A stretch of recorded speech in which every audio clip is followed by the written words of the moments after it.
Picture this: a woman standing in a ballroom filled with the most powerful people in the country, watching her husband's mistress openly mock her while he does absolutely nothing. Most would crumble. Most would cry or rage or flee. But Duchess Evelyn Carrington did something far more dangerous. She smiled, took mental notes, and began planning the most elegant destruction anyone in high society had ever witnessed. This isn't a story about a victim. This is about a woman who turned humiliation into ammunition and rewrote the rules of power itself. Stay until the end, because what she does will leave you speechless. Drop a comment with your city if you're watching this absolute masterclass unfold. The grand ballroom of Ashford Palace glittered like a jewel box that night, all crystal chandeliers and champagne flutes catching light like tiny stars. Duchess Evelyn Carrington moved through the crowd with the kind of grace that looked effortless but took years to perfect. Her emerald gown whispered against marble floors. Her posture was impeccable, every smile calculated to charm without revealing too much. This was her element, or at least it had been for the 8 years she'd worn the title of Duchess. Duke Alistair Vaughan stood 20 feet away, surrounded by industrialists and minor royals, his laugh booming across the space. He looked exactly like what he was, a man born into power who'd never questioned whether he deserved it. Tall, broad-shouldered, with silver threading through dark hair that somehow made him look distinguished rather than old. He commanded rooms without trying. People leaned in when he spoke. They laughed at jokes that weren't particularly funny. They agreed with opinions that weren't particularly well-formed. Evelyn had loved him once, or maybe she'd loved the idea of him. The difference had stopped mattering somewhere around year 3 of their marriage. She was speaking with Countess Mirabelle about a children's literacy initiative when the murmur started. It began at the entrance, a ripple of surprised whispers that moved through the crowd like wind through wheat. Heads turned, conversations paused mid-sentence. Evelyn felt it before she saw it, that particular quality of silence that meant something scandalous was happening. Then she saw her. Lady Corisande Ashworth entered the ballroom as if she owned it. Ruby red dress cut low enough to make elderly duchesses clutch their pearls. Dark hair swept up to showcase a neck Evelyn knew Alistair had kissed. She moved with predatory confidence, her gaze sweeping across the crowd until it landed on exactly who she was looking for. Alistair. Evelyn watched her husband's face change. The confident smile faltered for just a fraction of a second before smoothing back into place. But his eyes gave him away. They always did. There was guilt there, and surprise, and underneath it all, a spark of something that looked uncomfortably like excitement. Corisande crossed the ballroom floor like she was crossing a stage. Every eye followed her. The orchestra continued playing, but it felt like the music had gone silent. She walked straight to Alistair, slipped her arm through his with the casual intimacy of someone who'd done it 1,000 times in private, and smiled up at him like he was the only person in the room. The industrialists and royals surrounding him stepped back. Not far. Just enough to create a small circle of space. Enough to make it clear they were witnessing something they shouldn't be. Evelyn stood frozen, champagne glass halfway to her lips. Corisande's voice carried across the sudden quiet, pitched perfectly to sound like she was speaking only to Alistair, but loud enough for everyone nearby to hear. So this is what you do at these tedious charity affairs. I can see why you always come home so exhausted. Alistair's jaw tightened. He glanced toward Evelyn, their eyes meeting across the distance. She saw him make a choice. Saw him decide that confronting this publicly would be worse than allowing it to continue. He said nothing. Corisande followed his gaze, her eyes landing on Evelyn with deliberate assessment. Then she smiled, and it was the kind of smile that could draw blood. Ah, the Duchess. She turned slightly, still attached to Alistair's arm, addressing him but clearly performing for the growing audience. She's even lovelier in person, so delicate, so fragile, like one of those porcelain figurines your mother collected. Beautiful to look at, but not really meant for actual use. Someone gasped. Someone else coughed to cover a laugh. Evelyn felt the room tilt. Not physically, but psychologically. She felt every eye on her, waiting to see how she would react, waiting to see if the perfect Duchess Carrington would finally crack. Countess Mirabelle touched her arm gently. "My dear, should we—" "I'm fine." Evelyn's voice came out steady, remarkably steady. "Thank you, Mirabelle." But she wasn't fine. She was being publicly humiliated by her husband's mistress, while her husband stood there and allowed it to happen. Every person in this ballroom would be talking about this tomorrow. It would be in the society pages, disguised as blind items. It would be whispered over tea and dissected at dinner parties. And Alistair still said nothing. Corisande laughed, a tinkling sound that grated like broken glass. She patted Alistair's arm possessively. You didn't tell me these events were so formal. I feel positively underdressed. Though I suppose when one actually has substance, one doesn't need to hide behind tradition and titles. The message was clear. Eveline was all surface, all performance. A duchess in name only, lacking the strength or character to be anything more. Eveline set down her champagne glass on a nearby table. Her hand didn't shake. She'd learned long ago how to control her body even when her mind was screaming. She smoothed her gown, lifted her chin, and walked toward them. The crowd parted like water. She stopped precisely 3 feet away, close enough to speak without shouting, far enough to maintain dignity. Lady Ashworth. Her voice was cool, polite, exactly the tone she'd use to greet any uninvited guest. What an unexpected surprise. Corisande's smile widened. Oh, I hope I'm not intruding. Alistair has told me so much about these charity galas. I simply had to see one for myself. Eveline turned to her husband. He met her gaze with something that might have been apology or might have been defiance. It was hard to tell. Alistair. She kept her voice level. I wasn't aware we were extending personal invitations this evening. He shifted uncomfortably. Corisande is a friend. Corisande finished for him, her fingers tightening on his arm. A very close friend. Surely you don't begrudge Alistair his friendships, Your Grace. That would be rather provincial, don't you think? The words hung in the air, loaded with implication. Provincial, small-minded, jealous. Everything a duchess was supposed to be above. Eveline looked at Alistair again. Really looked at him. Saw the man she'd married, the man who'd promised to honor and protect her, standing silent while his mistress tore her apart in front of everyone who mattered. Something crystallized in that moment. Something cold and sharp and absolutely clear. Of course not. Eveline's smile was perfect, practiced, revealing nothing. I hope you enjoy the evening, Lady Ashworth. These events can be quite illuminating for those who know how to observe properly. She turned and walked away before either of them could respond. Her posture perfect, her steps measured. She didn't rush, didn't flee. She simply removed herself from a situation that had become untenable. Behind her, she heard Corisande's laugh again, heard the murmur of conversation resume, heard her entire life being discussed and dissected by people who'd smiled at her an hour ago. She made it to the terrace before her composure cracked. The night air hit her like a slap, cold and sharp after the warmth of the ballroom.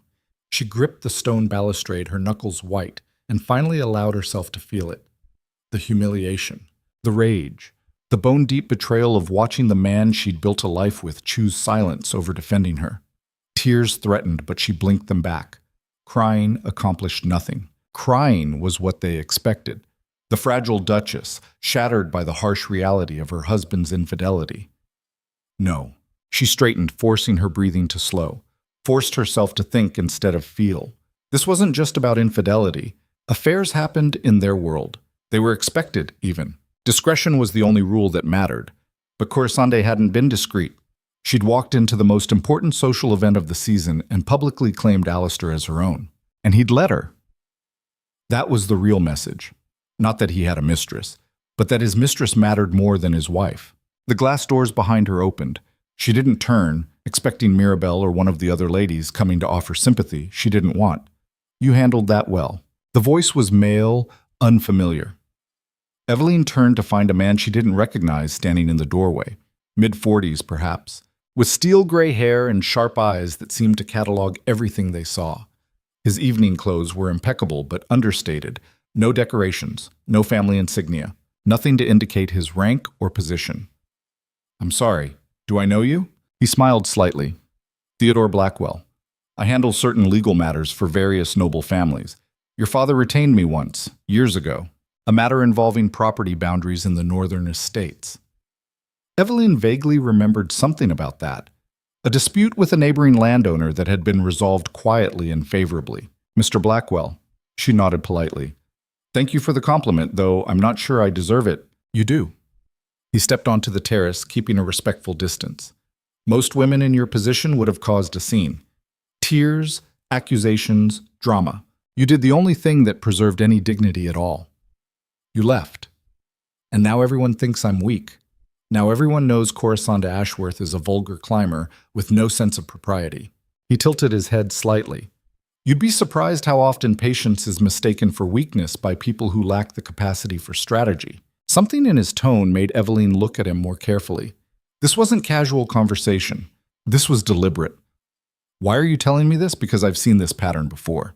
Blackwell's expression was neutral, but his eyes were calculating. A powerful man takes a mistress. The mistress gets bold. She starts overstepping, making demands, inserting herself where she doesn't belong.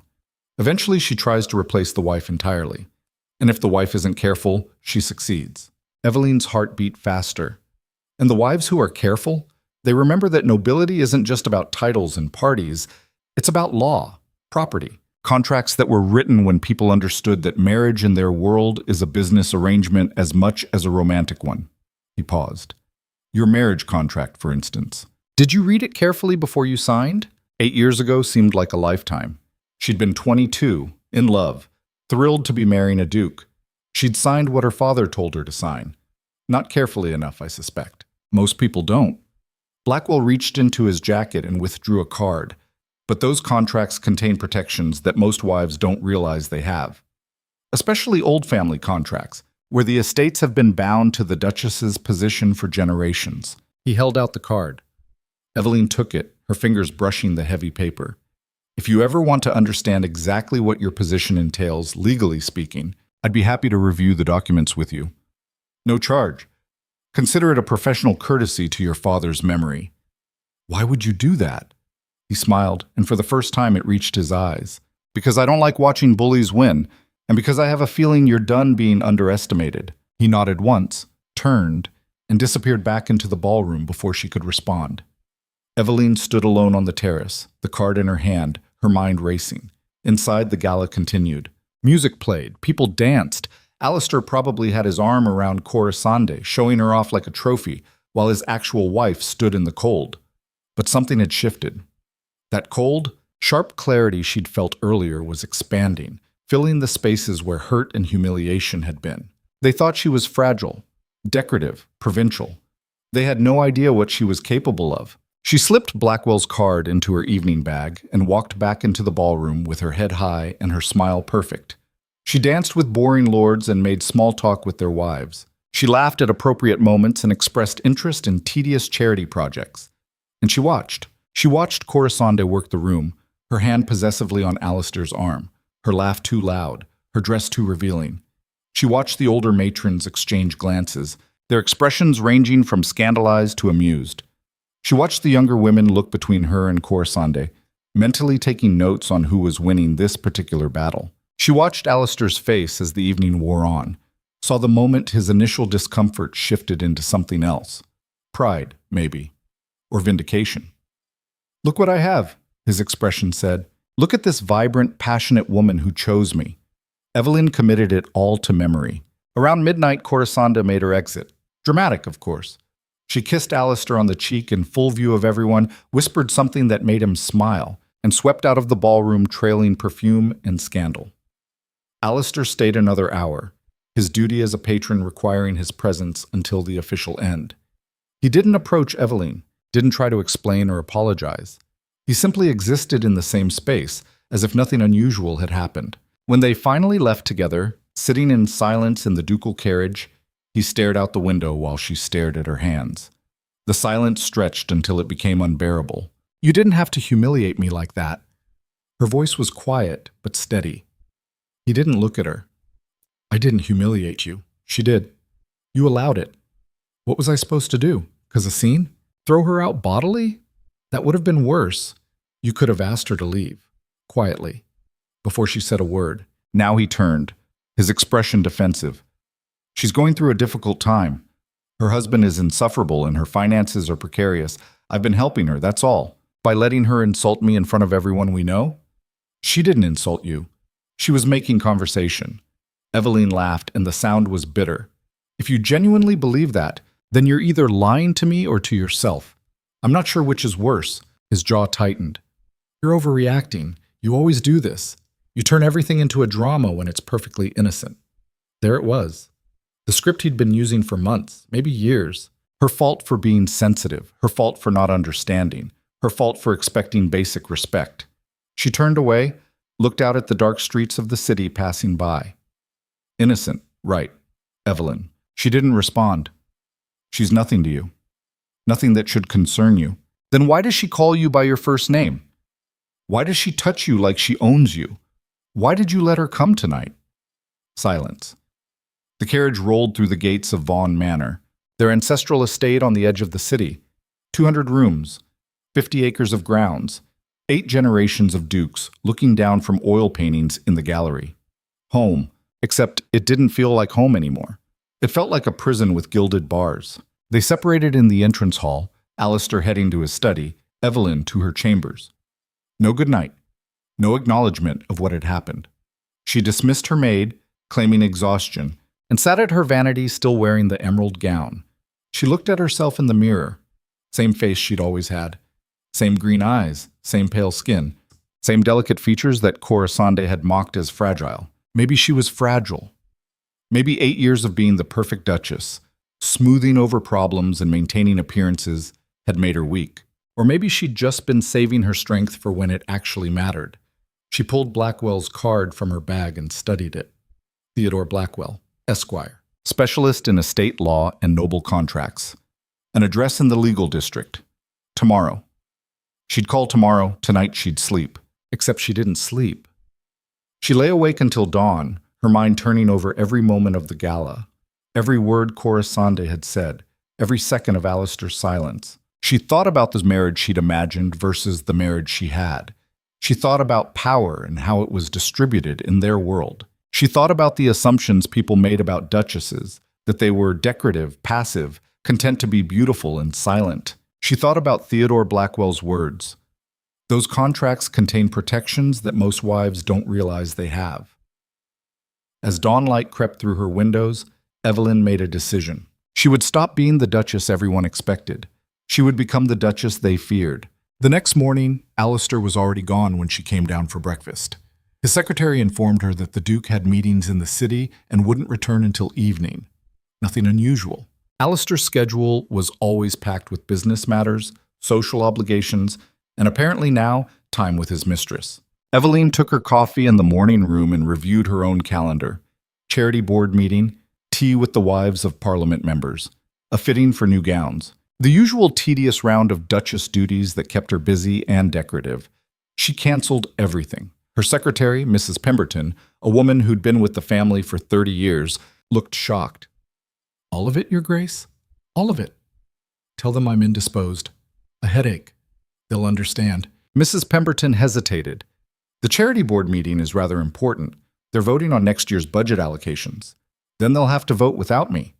Evelyn's tone was pleasant but firm. "I have other matters to attend to." After Mrs. Pemberton left, clearly troubled, Evelyn went to her private sitting room and made a telephone call. Theodore Blackwell's office answered on the second ring. 2 hours later, she sat across from him in his tastefully appointed office in the legal district. He'd cleared his afternoon, he said, because he had a feeling this conversation might take time. He wasn't wrong. The marriage contract between Evelyn Carrington and Alistair Vaughan was 47 pages long. Blackwell walked her through it section by section, translating the dense legal language into terms she could understand. Most of it was standard. Provisions for children, inheritance, financial arrangements. But tucked into the middle sections, written in language so technical it was easy to overlook, were clauses that made Evelyn's breath catch. This section here, Blackwell pointed to a paragraph dense with legal terminology. This binds the core assets of the Vaughan estate to the position of Duchess, not to the Duke personally. It's an old protection, written generations ago, when families wanted to ensure that estates couldn't be gambled away or seized by creditors. What does that mean, practically? It means that while Alistair holds the title of Duke, the actual control of the estate's most valuable assets, the primary residence, the agricultural lands, the investment portfolios managed by the family trust, all of that requires the Duchess's signature for any major transactions or changes. Evelyn stared at the document. "I didn't know that. Most duchesses don't." These contracts were written in an era when wives were expected to be passive. The protections exist, but they're rarely invoked because doing so would be considered hostile. He paused. But they're legally binding. So if you wanted to exercise your contractual rights, you could freeze his ability to make significant changes to the estate. He leaned back in his chair. Of course, doing so would essentially declare war on your husband. It's not a step to take lightly. Evelyn thought about Corissande's hand on Alistair's arm, thought about his silence, thought about being called fragile and decorative in front of everyone she knew. What else should I know? Blackwell smiled slightly. Let's keep reading. They spent 4 hours going through the contract. By the time Evelyn left his office, her head was spinning with information, but her purpose was crystal clear. She wasn't fragile, she was fortified, and she was done being invisible. Over the next week, a pattern emerged. Alistair came home late and left early. When he was present, he was distant, his mind clearly elsewhere. Corissande's name came up in society gossip with increasing frequency. She'd been seen at his club, at the theater with him, at a private dinner party where Evelyn notably hadn't been invited. The message was clear. Corisande was being integrated into his life while Evelyn was being phased out. But while Alistair was busy with his mistress, Evelyn was busy too. She met with Blackwell 3 more times, reviewing every aspect of the estate's structure. She met with the family's accountant, asking questions about financial arrangements she'd never bothered to understand before. She reviewed the household staff, noting who was loyal to her, who was loyal to Alistair, and who could be swayed. She also started attending to duties she'd been neglecting.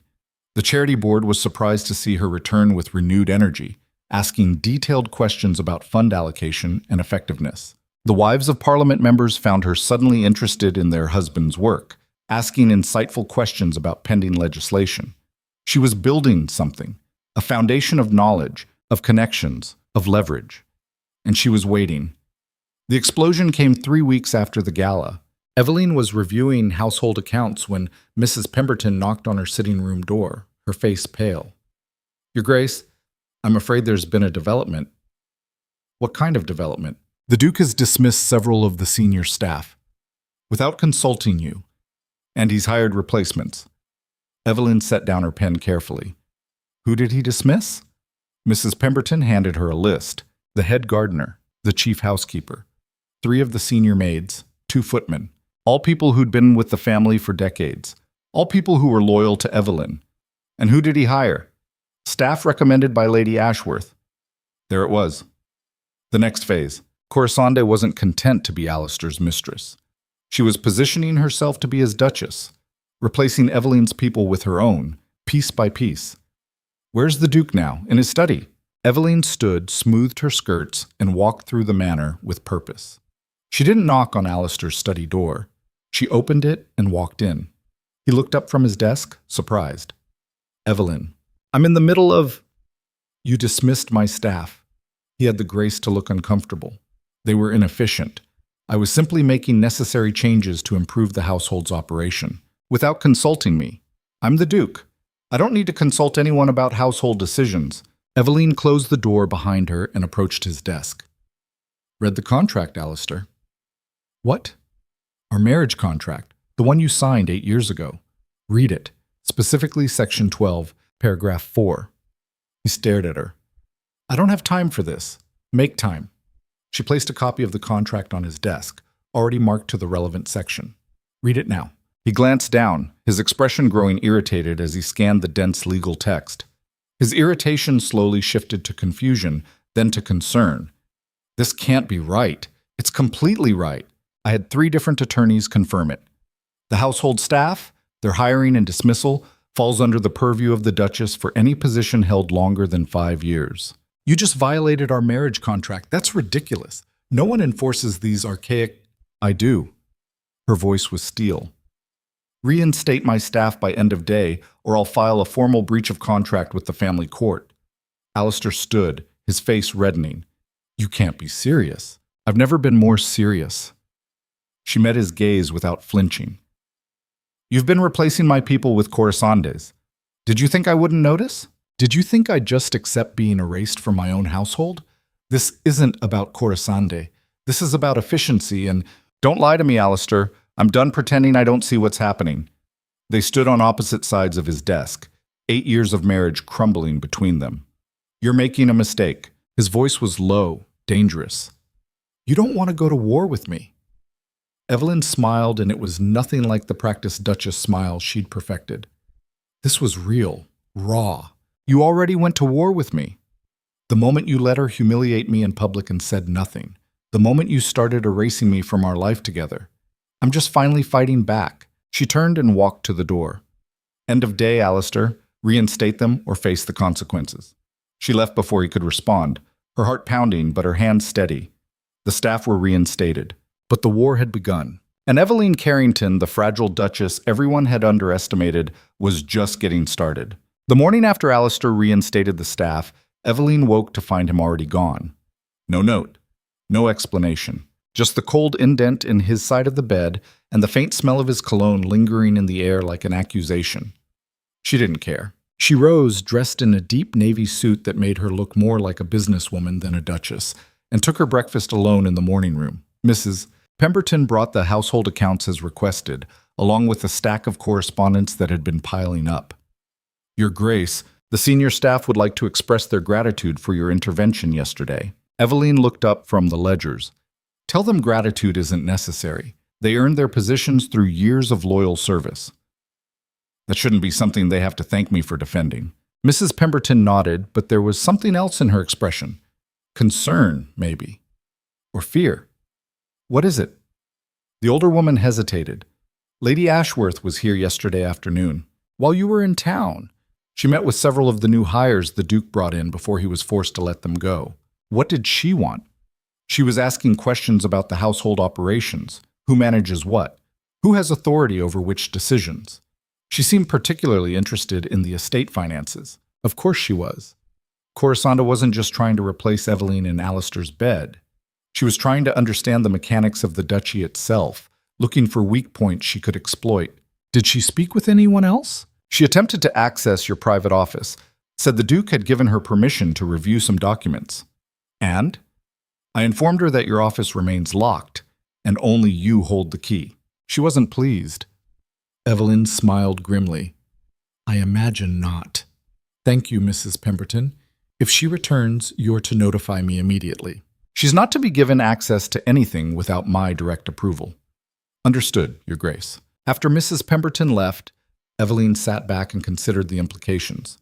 Corisande was getting bolder, meeting with staff, trying to access private files. She was acting like she already owned the place, like Eveline's removal was inevitable, and she was simply preparing for the transition. The audacity was almost impressive. Almost. Eveline spent the morning reviewing the estate's financial structure with the kind of attention she'd never bothered with before. The Vaughan holdings were extensive and complicated, agricultural lands that generated income through tenant farmers, investment portfolios managed by family trustees, property holdings in 3 different cities, a controlling stake in several businesses ranging from shipping to textiles. And according to the marriage contract she'd now read 17 times, her signature was required for any major transaction involving the core assets. The question was how to use that power without destroying everything in the process. She was still pondering this when a messenger arrived with a letter. Heavy cream paper, no return address. She opened it carefully. The handwriting was unfamiliar but elegant. The message brief. Your Grace, I thought you might be interested to know that your husband has been meeting with estate attorneys. I believe he's attempting to find a way around certain contractual obligations. A mutual acquaintance suggested you might want to stay ahead of this development. Regards, a friend. Eveline read it twice, then held it over a candle until it caught fire, watching the paper curl and blacken. So Alistair was already looking for loopholes, already trying to neutralize the power she'd just discovered. She shouldn't be surprised. He was a duke. He'd spent his entire life having his way, bending rules and people to suit his purposes. But this time, he was dealing with someone who'd stopped playing by the rules he expected. She made a call to Theodore Blackwell. An hour later, she sat in his office again, this time with an expanded team. Blackwell had brought in 2 associates, both specialists in noble family law. If he's looking for ways around the contract, we need to shore up every possible weakness. Blackwell spread several documents across the conference table. The good news is that these clauses were written specifically to prevent exactly what he's trying to do. They've been tested in family court multiple times over the centuries. They hold. And the bad news? He can make your life extremely difficult while he fights it. He can freeze household accounts he does control. He can make public statements that damage your reputation. He can drag this through court for years if he's vindictive enough. One of the associates, a sharp-eyed woman named Patricia Roth, leaned forward. There's another consideration. If this becomes public, and it will if he files any legal challenges, the scandal will be significant. Society isn't kind to wives who challenge their husband's authority, even when they're legally in the right. I'm aware. Evelyn's voice was steady. What are my options? Blackwell exchanged glances with his colleagues. You could negotiate. Use your leverage to secure a favorable separation agreement. Keep this quiet. Maintain your dignity. Walk away with a substantial settlement. And let Corazonda step into my place? Patricia's expression was sympathetic. Better than being dragged through years of legal battles and public humiliation. Evelyn stood, walked to the window overlooking the legal district. Below, people hurried about their business, unaware of the war being waged in offices like this one. Wars fought with contracts and clauses instead of weapons. Wars that could destroy lives just as effectively. I didn't come here to negotiate surrender. She turned back to face them. I came here to understand my options for winning. Blackwell smiled, and there was approval in it. Then we need to be strategic. He pulled out a fresh legal pad. Your contract gives you control over core assets. That's your shield. But you need a sword. Something that makes continuing this fight more costly for him than conceding. Like what? Like proving that his relationship with Lady Ashworth constitutes a breach of the marriage contract's fidelity clauses. Or demonstrating that his attempts to circumvent your contractual rights represent a pattern of financial misconduct that could justify a full audit of the estate's affairs. Patricia nodded. An audit would be devastating. The Vaughn family finances are complex. Any deep investigation would likely uncover irregularities. Maybe nothing criminal, but enough to be embarrassing. Enough to damage his standing in business and social circles. So I threatened to burn down everything he's built unless he backs off. Essentially, yes. Blackwell's tone was matter of fact. Mutually assured destruction. It's not pretty, but it's effective. Evelyn sat back down, her mind working through the implications. If she went this route, there would be no going back, no reconciliation, no quiet divorce where they remained cordial for the sake of appearances. This would be total war. She thought about Corazonda's smirk at the gala, thought about Alistair's silence, thought about being called fragile and decorative while everyone she knew watched and judged. Do it. Prepare everything we need for a full legal assault. But don't file anything yet. I want all the ammunition ready before we fire the first shot. Over the next 2 weeks, Corazonda's presence in Alistair's life became impossible to ignore. She attended events with him openly now, no longer pretending to coincidentally show up at the same places.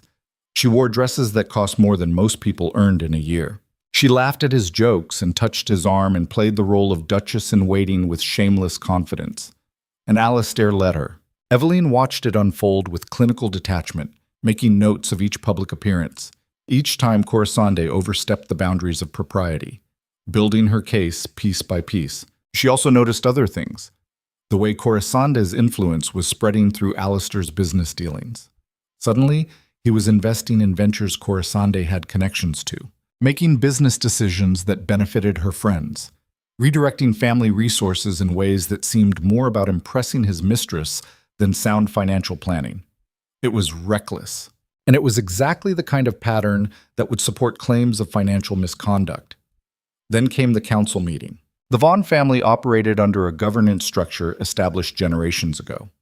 Major decisions about the estate required approval from a council consisting of the Duke, the Duchess, the family's senior attorney, and 3 trustees appointed from the extended family. Alistair called an emergency session. Evelyn arrived at the council chamber in Vaughn Manor to find Alistair already seated at the head of the long mahogany table. The 3 trustees sat along one side. His uncle Robert, a conservative man in his 70s who'd managed the shipping investments for 40 years. His cousin Margaret, sharp and pragmatic, who oversaw the agricultural properties. And his younger cousin James, who handled the urban real estate portfolio. The family attorney, Richard Pembroke, sat at the foot of the table, looking distinctly uncomfortable. Evelyn took her seat across from the trustees directly facing Alistair. Thank you all for coming on short notice. Alistair's tone was formal, controlled.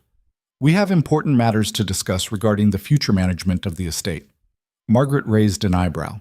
What matters specifically? Your summons was rather vague. Alistair glanced at Eveline, then away. It's become apparent that our current operational structure is inefficient. The requirement for dual approval on major decisions has been causing unnecessary delays in time-sensitive business opportunities. Uncle Robert frowned. Dual approval has been family policy for 200 years. It's protected the estate through economic crises and family disputes. What's changed? The business environment has changed. Alistair leaned forward. We need to be able to move quickly on investments and acquisitions. The current structure ties my hands. Your hands or the Duchess's hands? Margaret's voice was cool. Because from where I'm sitting, the structure requires both of you to agree. If there are delays, it suggests disagreement, not inefficiency. Alistair's jaw tightened. I'm proposing we modernize, streamline decision-making authority to the Duke's office for all matters except those exceeding £5 million. The room went silent. Eveline had known this was coming. Blackwell had warned her that Alistair would try to diminish her authority through council action if he couldn't break the contract directly. That's a significant change. Richard Pembroke's voice was careful. It would essentially reduce the Duchess's role to advisory on most operational decisions, which is more appropriate given the complexity of modern finance and business. Alistair was using his reasonable voice, the one that had convinced investors and board members for years. Eveline has many strengths, but estate management at this level requires specific expertise. And you believe you have that expertise?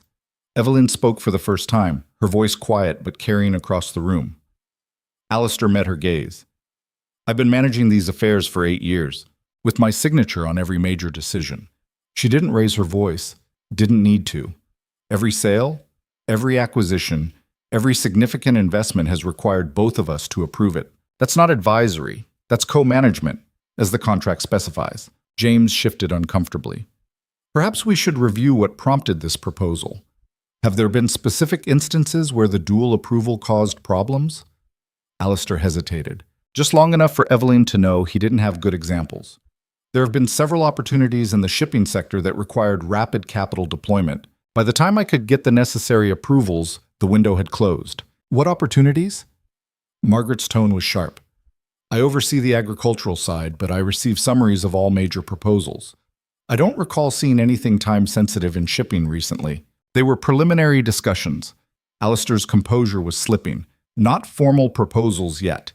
So you want to restructure our entire governance system based on hypothetical missed opportunities? Uncle Robert shook his head.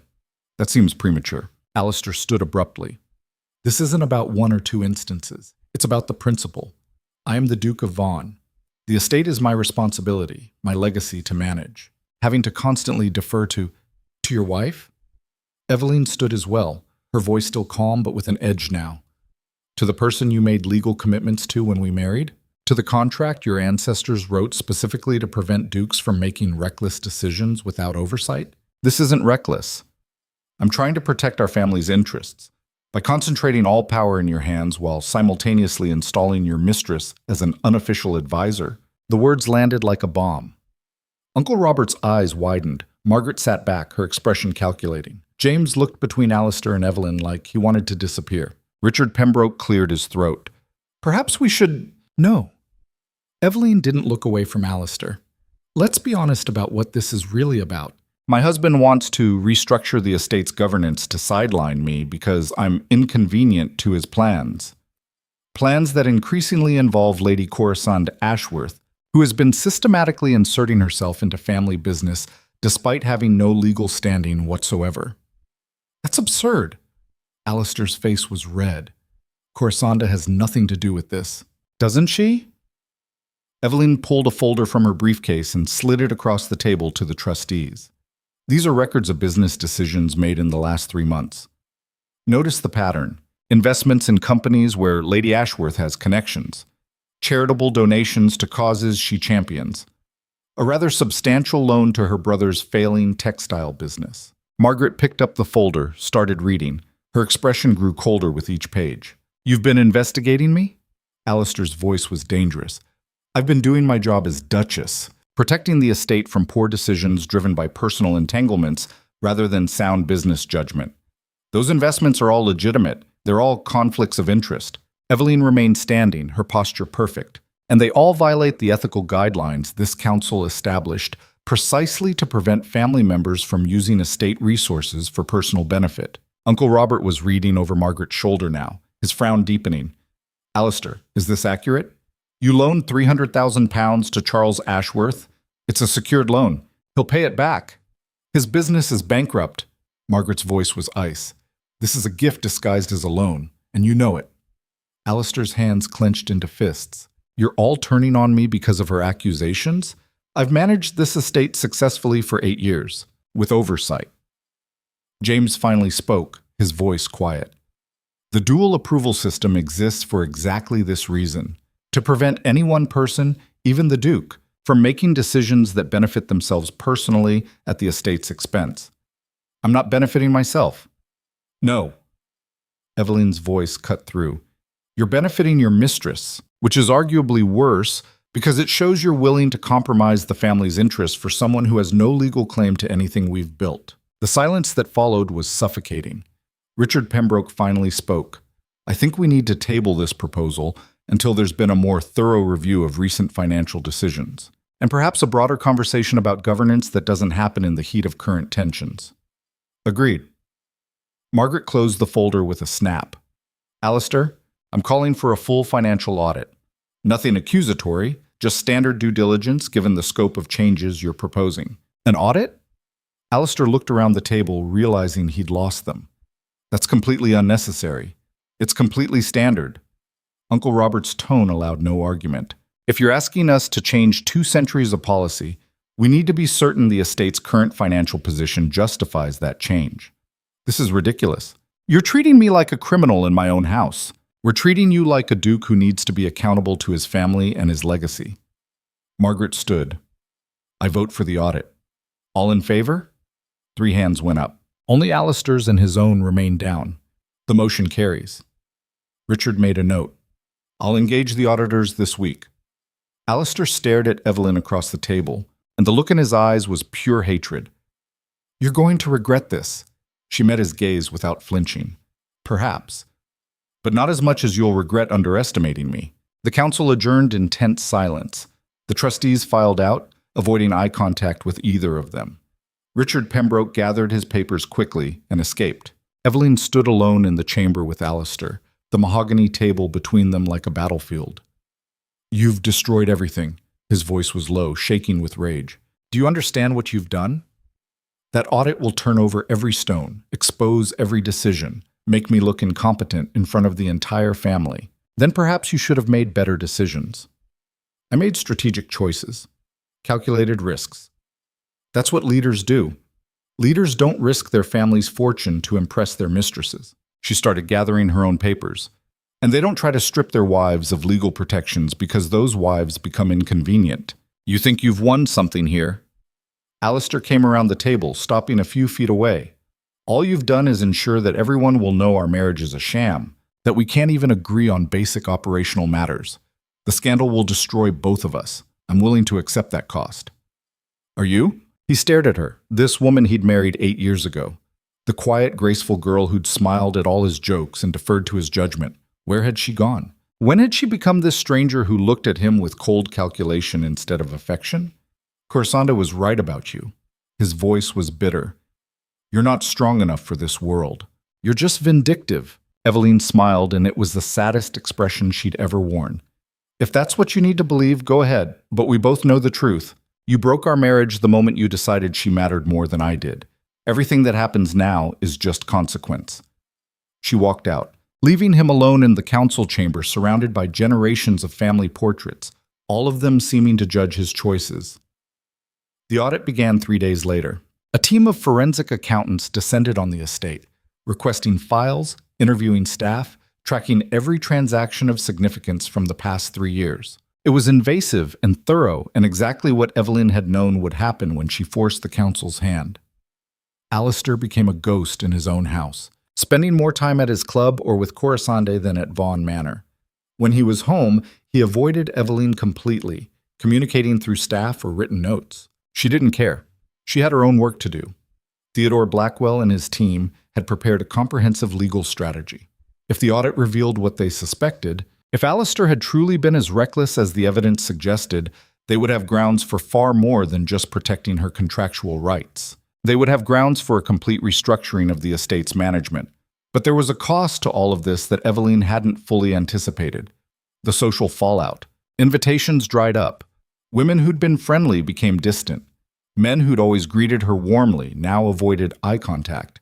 The word had spread through society. The Duchess of Vaughan was challenging her husband, fighting him publicly, making their private disputes into family scandal.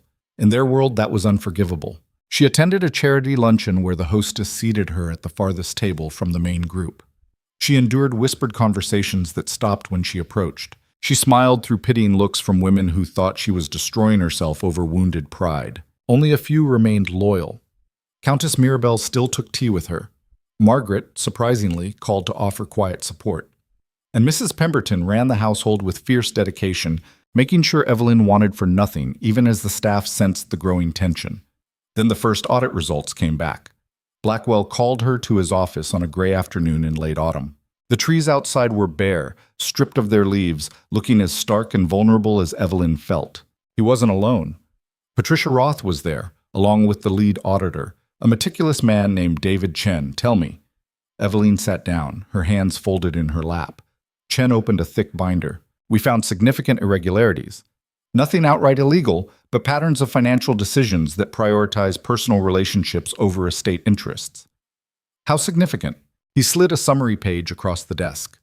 Over the past 18 months, approximately £2.3 million in estate resources have been directed to entities connected to Lady Ashworth or her family. Loans that are unlikely to be repaid, investments in failing ventures, charitable contributions to organizations she controls.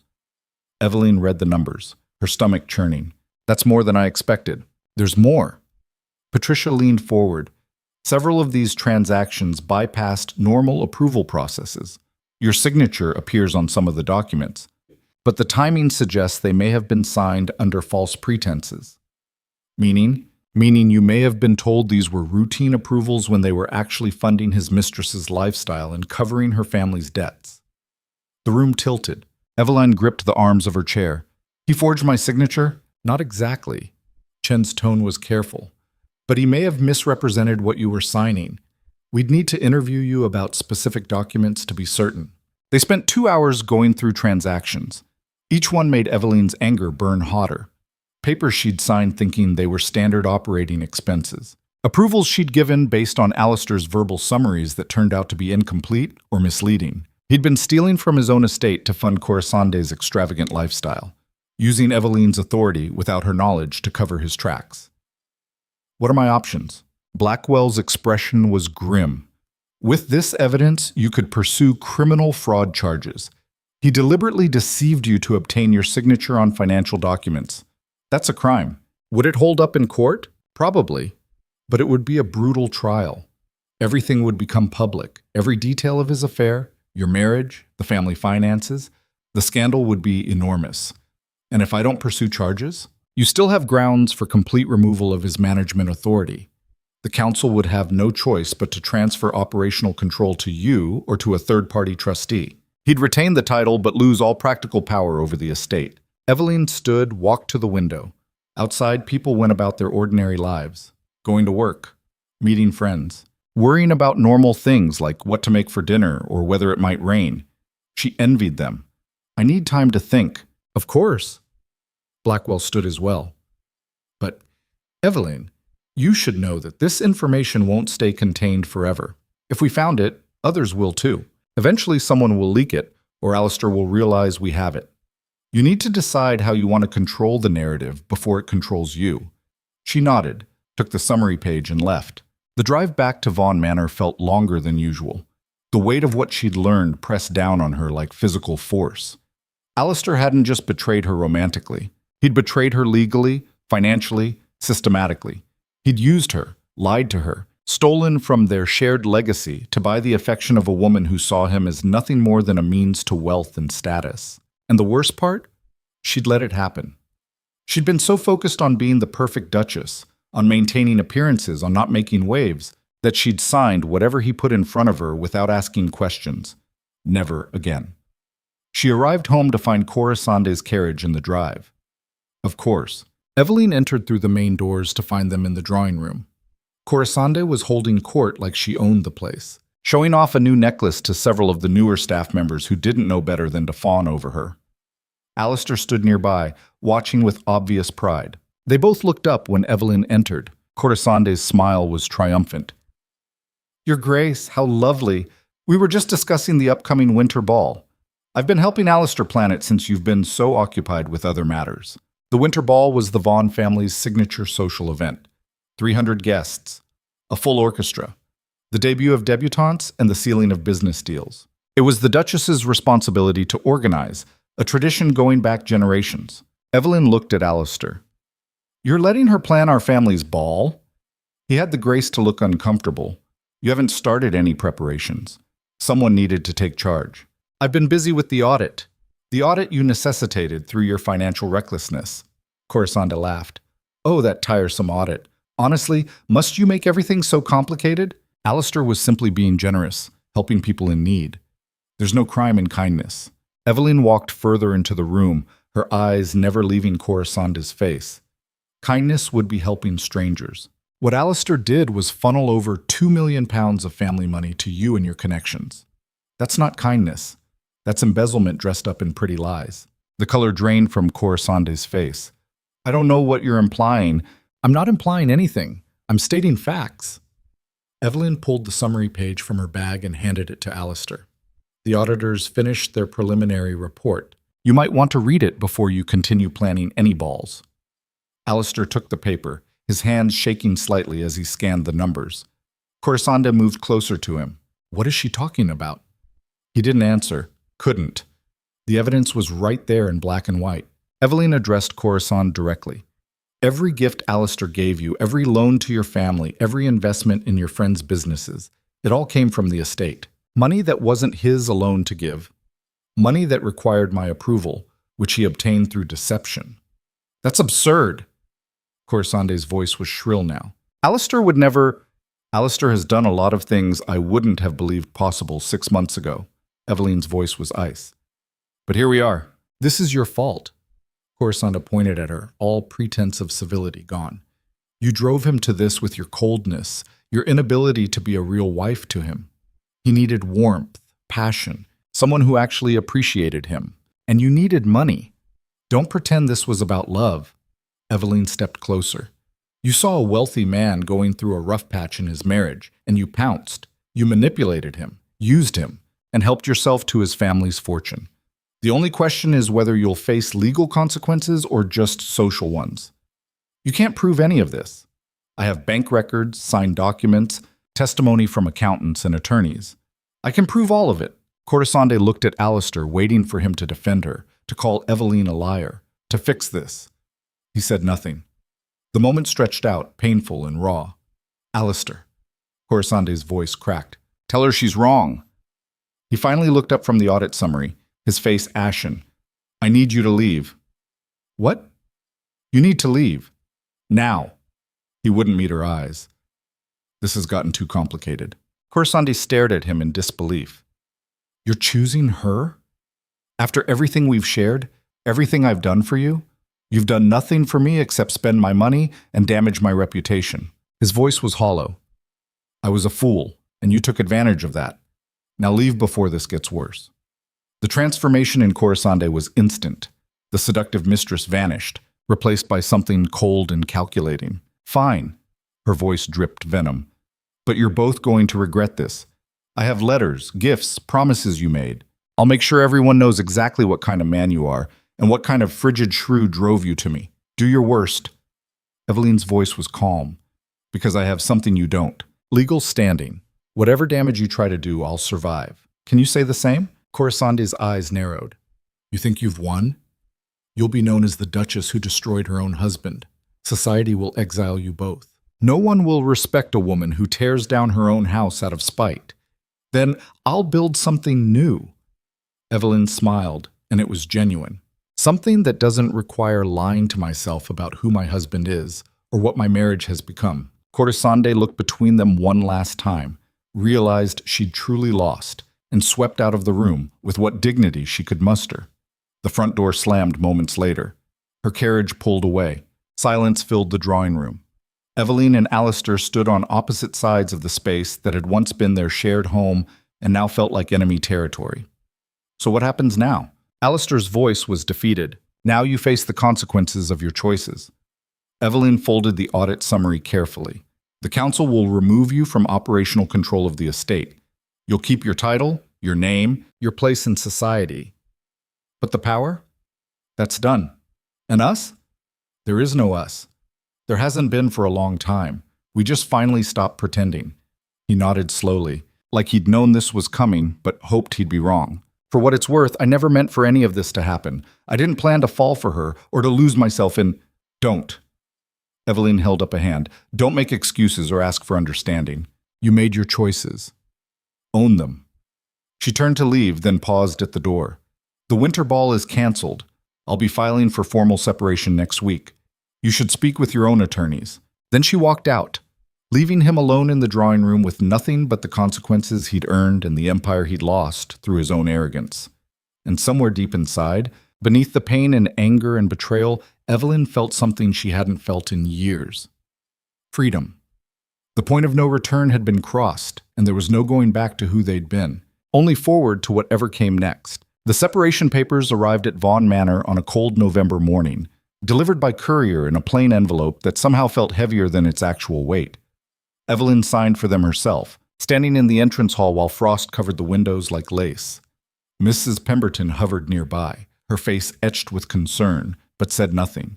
What was there to say? The entire household knew what was coming.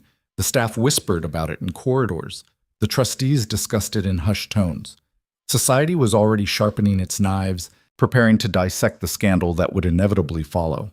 Evelyn carried the envelope to her private office and spread the documents across her desk. Page after page of legal terminology that translated to one simple fact. Her marriage was over. Not just emotionally, which had happened months ago, but legally, officially, irrevocably. Theodore Blackwell had drafted the separation agreement with surgical precision. She would retain her title as Duchess. She would maintain control over the core estate assets as per the marriage contract. Alistair would keep his name and his social position, but lose operational authority over the family holdings. It was everything she'd fought for, so why did it feel hollow? She was staring at the signature line when Mrs. Pemberton knocked softly and entered without waiting for permission. Your Grace, there's someone here to see you. He says it's urgent. Who? Lord Edmund Carver. Evelyn's hand stilled on the pen. Edmund Carver was one of Alistair's oldest friends, a viscount with holdings in the textile industry and a reputation for ruthless business dealings. He'd never visited her directly before. All their interactions had been at social events where he'd been polite but distant, clearly viewing her as an accessory to Alistair rather than a person in her own right. Show him in. Edmund entered looking like he'd aged a decade in the past few weeks. His normally impeccable appearance was disheveled, his collar slightly askew, his eyes bloodshot. He held a leather portfolio under one arm. Your Grace. His bow was perfunctory. Thank you for seeing me without notice. Lord Carver. She gestured to the chair across from her desk. This is unexpected. He sat heavily, the portfolio balanced on his knees. I need to speak with you about your husband, about what's really happening. I'm aware of what's happening. I initiated most of it. You're aware of the affair, the financial irregularities. His voice was strained. But you're not aware of everything. No one is except a very small circle, and I'm breaking ranks by being here. But I can't stay silent anymore. Something in his tone made Evelyn's pulse quicken. What are you talking about? Edmund opened the portfolio and withdrew a stack of documents. For the past year, Alistair has been working with a group of investors on a venture he kept separate from the estate's official business. He told us he needed discretion because the opportunity was too good to risk competitors finding out. We trusted him. He's always been sound with money, made smart decisions. So we pooled our capital and let him take the lead. And the venture was a fraud. Edmund's voice cracked. A complete fabrication designed to separate us from our money. There was no investment opportunity, no business deal, just Alistair and his accountant creating fake documentation and funneling our capital into offshore accounts. Evelyn felt the room tilt. That's not possible. The audit would have found The audit only covered estate finances. This was kept completely separate, run through shell companies that have no connection to the Vaughn family on paper. He was very careful, very deliberate. How much? Edmund's hands shook as he laid out bank statements, transfer records, company registrations. 18 million pounds. From 12 different investors, all people who trusted him enough not to ask too many questions. The number was staggering, incomprehensible. Why would he do this? We have money. The estate generates substantial income. Why would he need to? Because Corasande's debts were even bigger than anyone knew. Edmund laughed bitterly.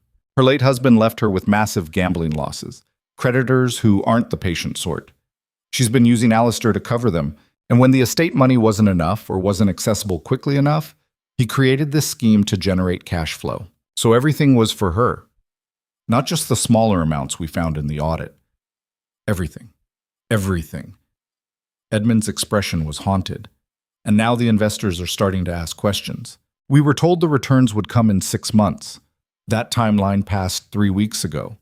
People are getting nervous, demanding to see documentation, threatening audits of their own. It's going to unravel, and when it does, Alistair won't just lose his estate management authority. He'll go to prison. Evelyn sat back, her mind racing through implications. This wasn't just a scandal. This was criminal fraud on a massive scale. The kind of thing that destroyed families completely, erased legacies, ended bloodlines. Why are you telling me this? Because I'm one of the investors he defrauded. Edmund's voice was raw. I put in 2.4 million pounds, money I needed for my own business operations. My textile mills are going to close next quarter because I don't have the working capital to keep them running. 300 people will lose their jobs. My family's reputation will be destroyed, and all because I trusted my oldest friend. I still don't understand why you're here, because the legal structure Alistair used runs through companies that technically require dual signature authority.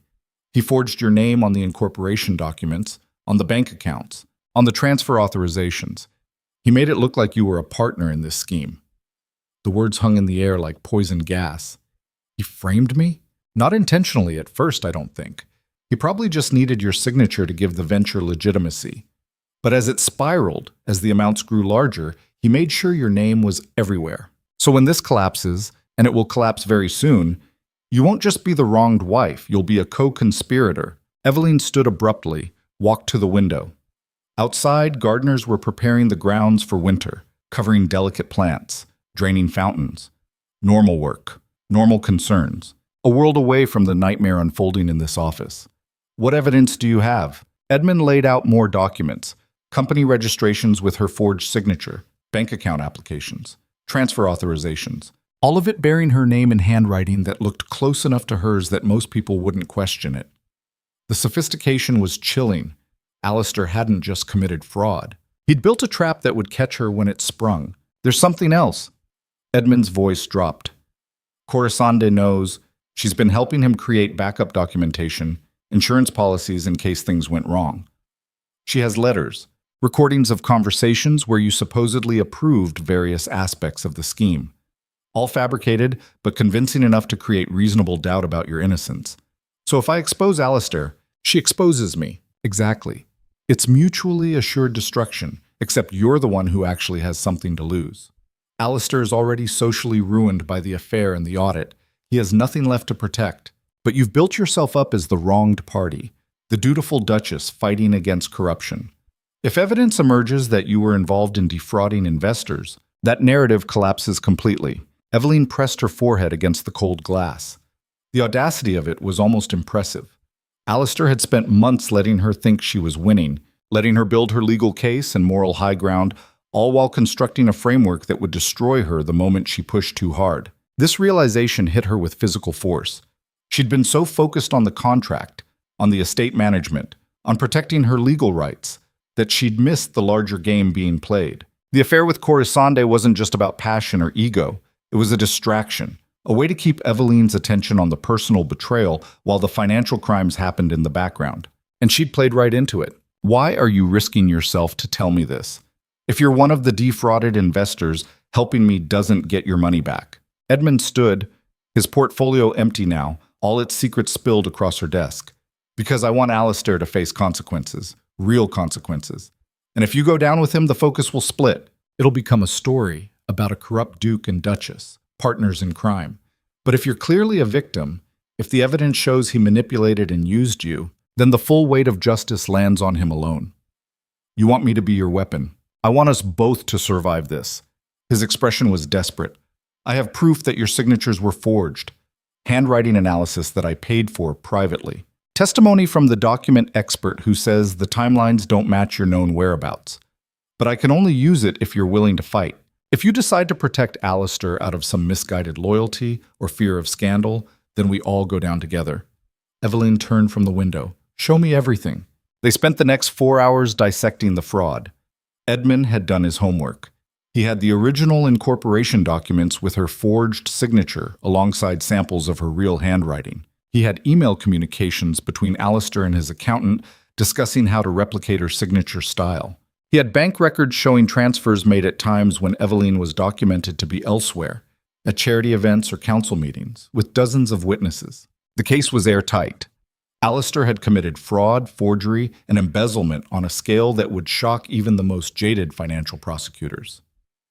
But there was a problem. If we expose this now, Corisande releases her fabricated evidence. Edmund tapped the pile of documents. She's made it clear through intermediaries that she has insurance. Recordings that supposedly prove you knew about the scheme. Edited letters that make it look like you were actively involved. It's all fake, but it'll be enough to create doubt. Enough to drag you through a trial that could last years. Then we need to neutralize her first. How? Evelyn thought about everything she'd learned over the past months. The way society worked. The way power flowed. The difference between legal truth and social truth. Corisande's strength is that she has nothing to lose. She's already a social pariah, already ruined by the affair. So threatening her with exposure doesn't work. But what if we gave her something to lose? Something she values more than revenge? Edmund frowned. Like what? Money. A way out. She's drowning in debt, which is why she manipulated Alistair in the first place. What if we offer her a deal? We pay off her creditors, give her enough to disappear quietly, in exchange for all the fabricated evidence and her sworn testimony that Alistair acted alone. That's letting her profit from her crimes. It's cutting our losses. Evelyn's voice was hard. We can't fight a war on two fronts. If we're going after Alistair, we need Corisande neutralized. This is the fastest way. How much would it cost? Edmund did quick calculations. Her debts are around £1.2 million. Add another $300,000 for incentive to cooperate and disappear. Call it $1.5 million total. The number made Evelyn's stomach turn. But it was less than what she stood to lose if this dragged through courts with Corisande fighting them every step. I'll fund it. From my personal holdings, not the estate. She looked at Edmund. But I need something from you in return. Name it. When this goes public, when Alistair faces criminal charges, you and the other investors need to be visibly united in pursuing justice. No settling quietly. No accepting partial repayment to make this go away. We push for maximum penalties. Agreed. Edmund extended his hand. For what it's worth, I'm sorry you're caught in this. You deserved better. She shook his hand, his grip firm despite the tremor she could feel. We all deserved better, but we work with what we have. After Edmund left, Evelyn sat alone with the evidence of her husband's betrayal spread before her. The affair had hurt. The public humiliation had been devastating. But this was different. This was calculated cruelty. Alistair hadn't just been unfaithful. He'd been willing to destroy her completely to cover his crimes. And Corisande had helped him do it. The woman she'd tried to handle with grace and dignity had been actively working to frame her for fraud. Evelyn felt something shift inside her. That last piece of restraint, the part that still wanted to handle this with class and minimal damage, finally broke. They wanted war. They'd get war. She called Theodore Blackwell's office. I need you here tonight. Bring Patricia and your forensic team. We have new developments. The meeting lasted until 3 in the morning. Blackwell and his team reviewed Edmund's evidence with the kind of focused intensity that reminded Evelyn why she'd chosen them. Patricia Roth was particularly sharp, identifying weaknesses in the documentation and suggesting ways to strengthen their case. This is prosecutable. Blackwell leaned back in his chair, exhausted but energized. Multiple counts of fraud, forgery, embezzlement. We're talking 15 to 20 years in prison if he's convicted on everything. But first we have to deal with Corisande. Eveline had made her decision. I want you to arrange a meeting, somewhere private. Make it clear we have evidence that could send her to prison as an accessory, but we're willing to offer an alternative. What kind of alternative? Patricia understood immediately. You're buying her silence and her testimony. Eveline's voice was firm. She gives us everything she has, swears that Alistair acted alone, and disappears. In exchange, we pay her debts and give her enough to start over somewhere far from here. That's a significant amount of money. Less than a protracted legal battle would cost. And it guarantees the narrative stays clean. Alistair is the villain. I'm the victim. She's the mercenary who made a business decision to cooperate. Blackwell nodded slowly. I'll reach out to her attorney tomorrow.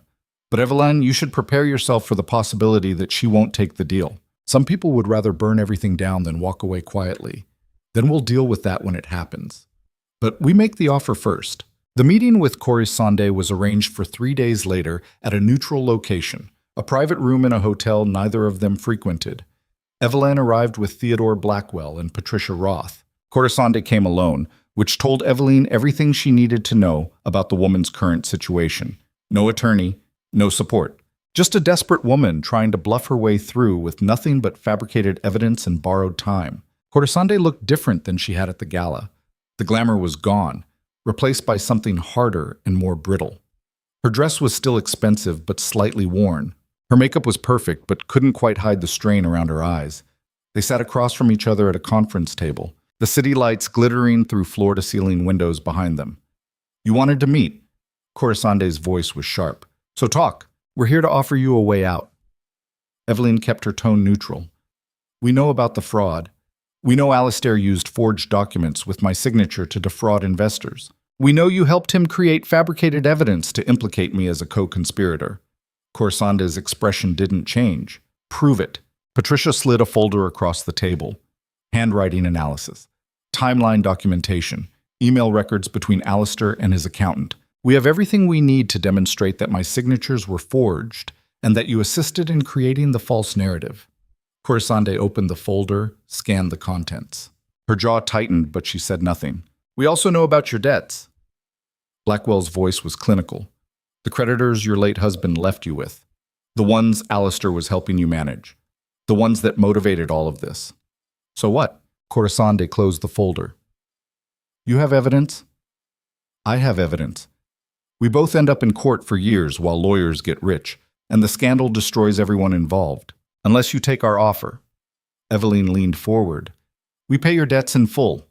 All of them. Plus £300,000 for you to start fresh somewhere else. Europe, perhaps. Or America. Somewhere far enough away that you never have to think about any of this again.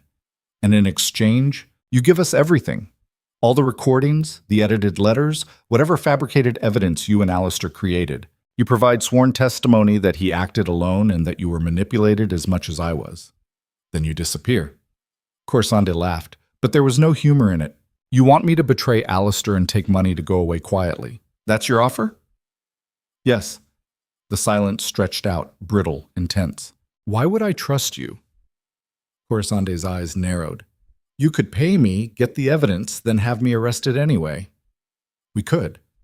Eveline didn't blink. But we won't, because this isn't about revenge. It's about cutting our losses and moving forward. You're not worth the energy it would take to prosecute you. Alistair is. Something flickered in Corisande's expression. Hurt, maybe. Or recognition. He used you too. Patricia's voice was surprisingly gentle. You think you were his partner in this, but you were just another tool. Another way to deflect blame and buy time. That's not true. Then why didn't he make you a legal partner in the ventures? Why is his name on all the shell companies and yours nowhere? Patricia pushed another document across the table. Because he was setting you up to be expendable. When this collapsed, you were supposed to take the fall as the greedy mistress who manipulated a vulnerable duke. Corisande stared at the document, color draining from her face. He told me we'd leave together. Her voice was hollow. Once he settled things with you, once the estate was restructured. We'd go to Italy, start over. He lied. Eveline's voice was flat. He lies to everyone. It's what he does. Corisande's hands clenched into fists. How much did you say? For the debts? 1.2 million. plus 300,000 for relocation. And I walk away clean? You walk away. Whether it's clean depends on what you do with the second chance. Corazonde was silent for a long moment, her expression cycling through emotions too quickly to track. Finally, she looked up. I want half up front, the other half when I provide the testimony. And I want it in writing that you won't pursue any legal action against me related to Alistair's schemes. Done. Blackwell pulled out a contract they'd prepared in advance. Sign this. The first payment will be in your account within 24 hours. Corazonde read the contract 3 times, her hand shaking slightly. Then she signed. The fabricated evidence was delivered 2 days later. Recordings that had been edited to make it sound like Evelyn was involved in planning the fraud. Letters with her forged signature discussing investment strategies. All of it convincing enough to create doubt, just like Edmund had warned. Eveline watched as Patricia fed each piece into a shredder, destroying the weapons that could have destroyed her. She's already left the country. Blackwell checked his phone. Landed in Geneva this morning. The second payment will be released once she provides the sworn testimony, which she's scheduled to do at the British Embassy next week. Good.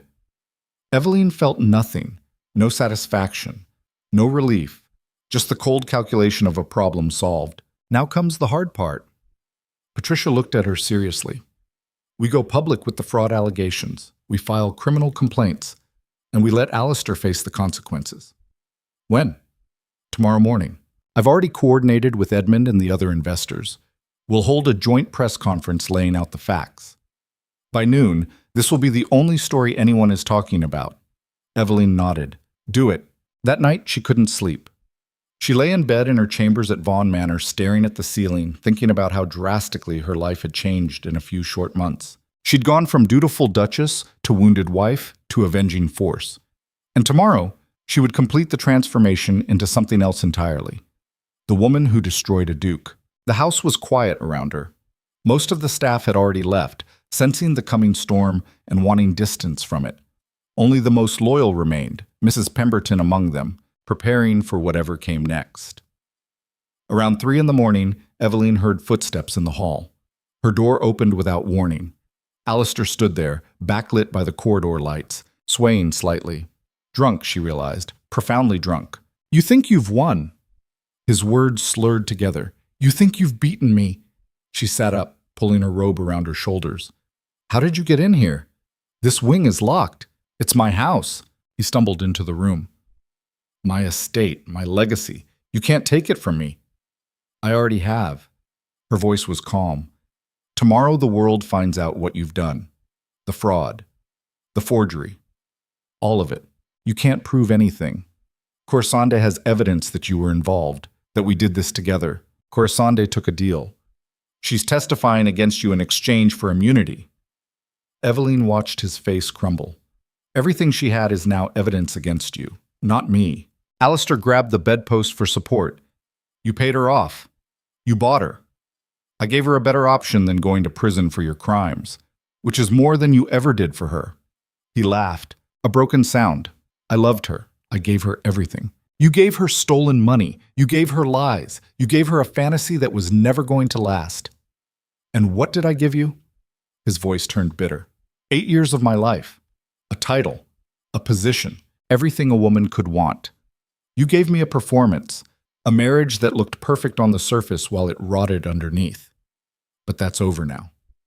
He moved closer, and for the first time, Eveline felt a spike of fear. He was drunk, unstable, and cornered. A dangerous combination. I could destroy you. He was close enough that she could smell the alcohol on his breath. I could tell them you were in on it from the beginning, that you pushed me into the fraud because the estate income wasn't enough for your expensive tastes. You could try. But who would believe you? The wrong Duchess or the adulterous fraud? Her voice was steady despite the fear. You've spent months making me look like a victim. You can't suddenly make me look like a villain.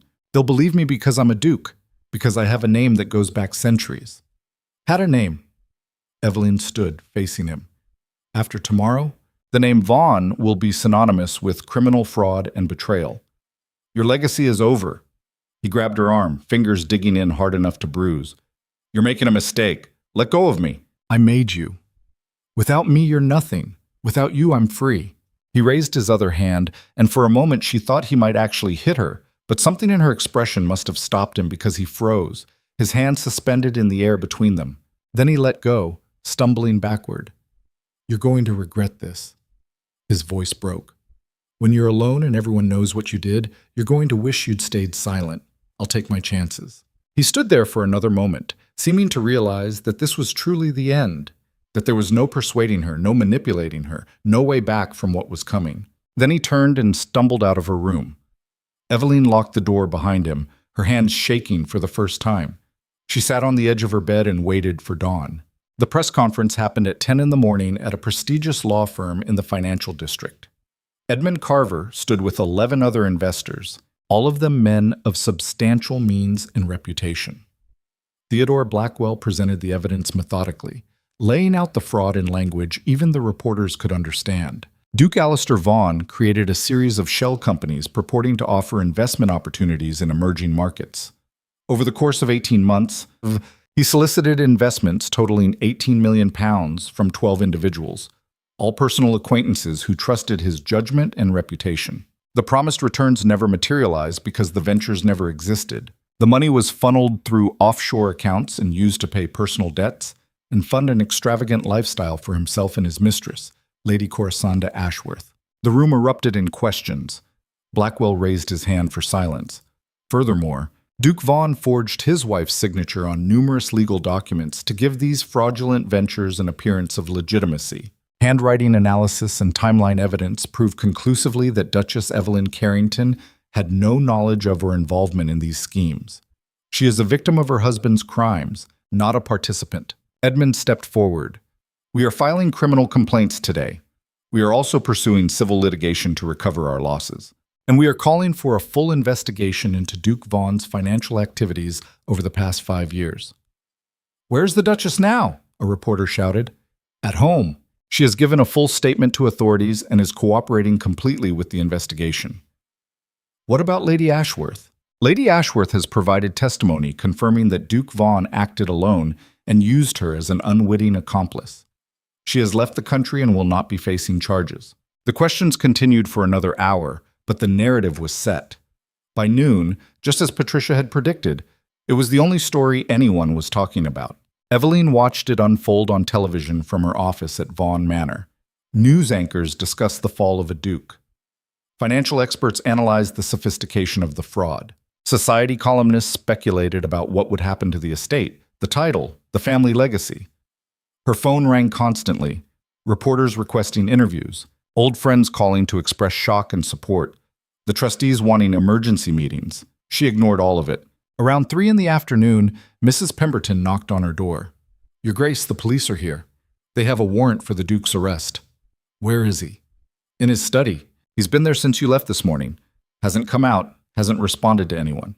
Evelyn went downstairs to find 6 police officers in the entrance hall.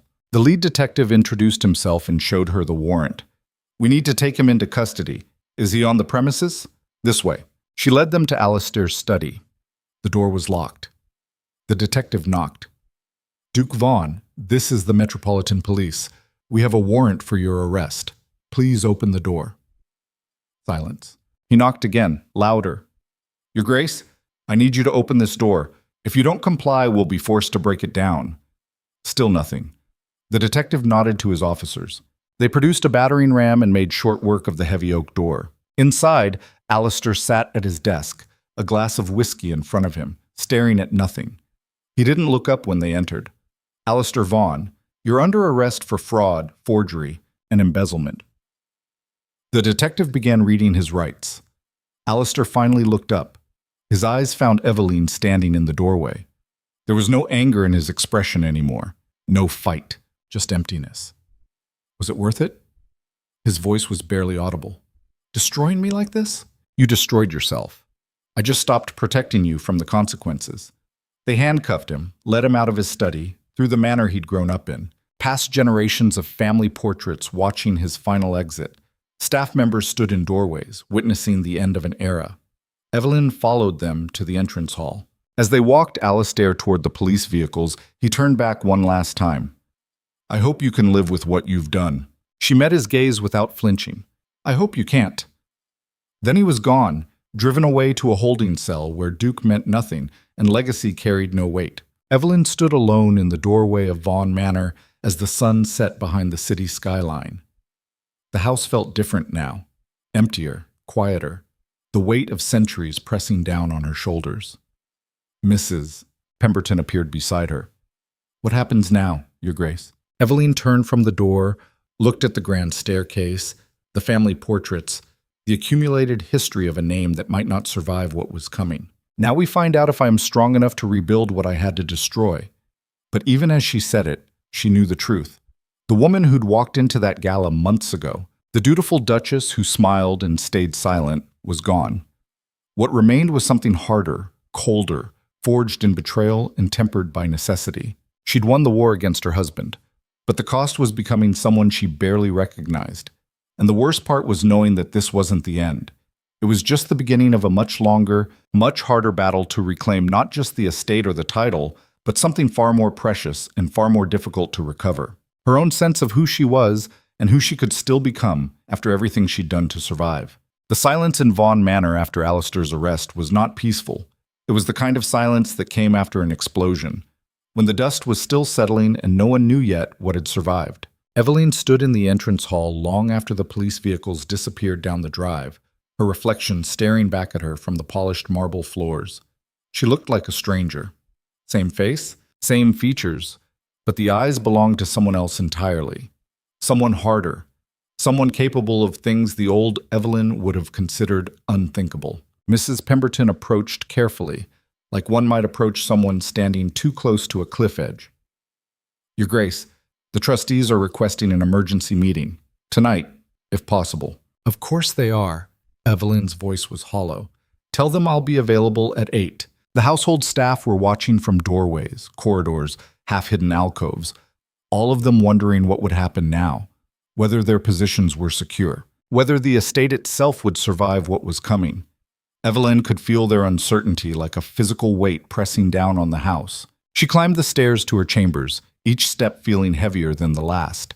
Inside, she locked the door and finally allowed herself to feel the enormity of what she'd done. She'd destroyed her husband, sent him to prison, dismantled his life piece by piece with the same methodical precision he'd used to betray her. And she'd done it without hesitation, without mercy, because mercy was a luxury she could no longer afford.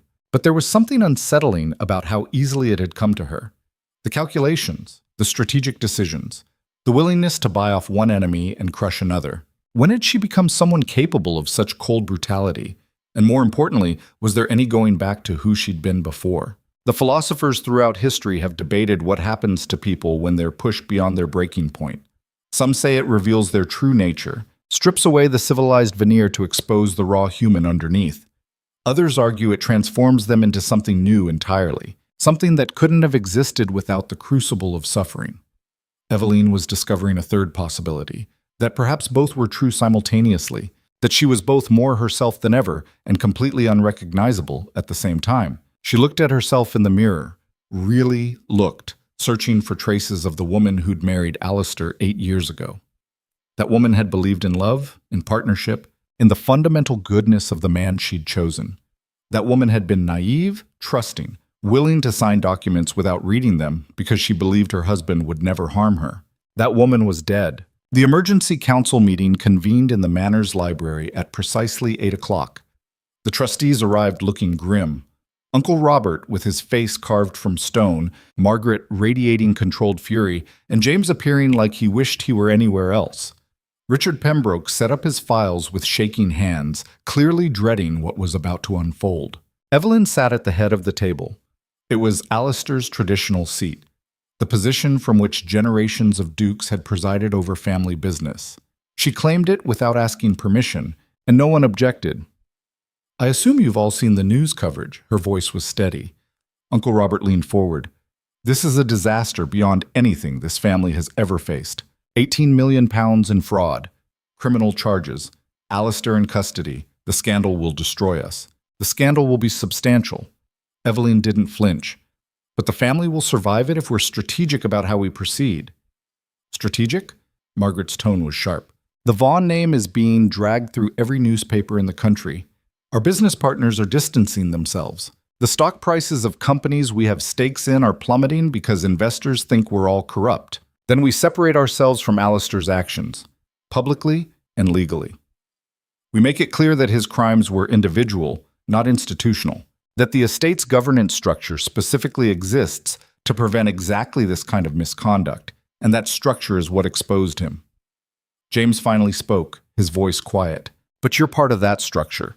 You had oversight authority. People are going to ask how he managed to commit fraud on this scale without you knowing. Because he forged my signature and lied about what I was approving. Evelyn slid copies of the handwriting analysis across the table. The evidence proves I was deceived, not complicit. We use that. We show that the dual authority system worked exactly as intended because when I discovered the irregularities, I acted immediately. Uncle Robert studied the documents. This is convincing, but it doesn't solve our immediate problems. The estate is hemorrhaging value. Creditors are calling in loans. Business partners are canceling contracts. We need damage control, and we need it now. I agree, which is why I'm proposing we take full operational control away from the Duke's office and transfer it to a trustee board, permanently. The room went silent. Richard Pembroke cleared his throat nervously. Your Grace, that's an extraordinary step. The Duke has held operational authority for over 2 centuries, and in those 2 centuries, how many dukes have committed criminal fraud? Evelyn's gaze swept the table. This isn't about tradition anymore. It's about survival. If we want investors and partners to trust us again, we need to demonstrate that no single individual has unchecked power over estate assets. You're talking about stripping the title of all meaningful authority. Uncle Robert's expression was unreadable, making it purely ceremonial. I'm talking about modernizing a system that clearly has fatal vulnerabilities. Evelyn kept her voice calm. Alistair will likely spend years in prison. When he's released, if he's released, he'll be a convicted felon. Do we really want that person making decisions about family investments? No. Margaret's answer was immediate. But we need to consider what happens long term. You and Alistair have no children. The succession isn't clear. If we strip the Duke's authority now, we're setting a precedent that could complicate things for generations. Then we deal with that when it becomes relevant. Right now, we focus on stopping the bleeding. James leaned back in his chair. What about you?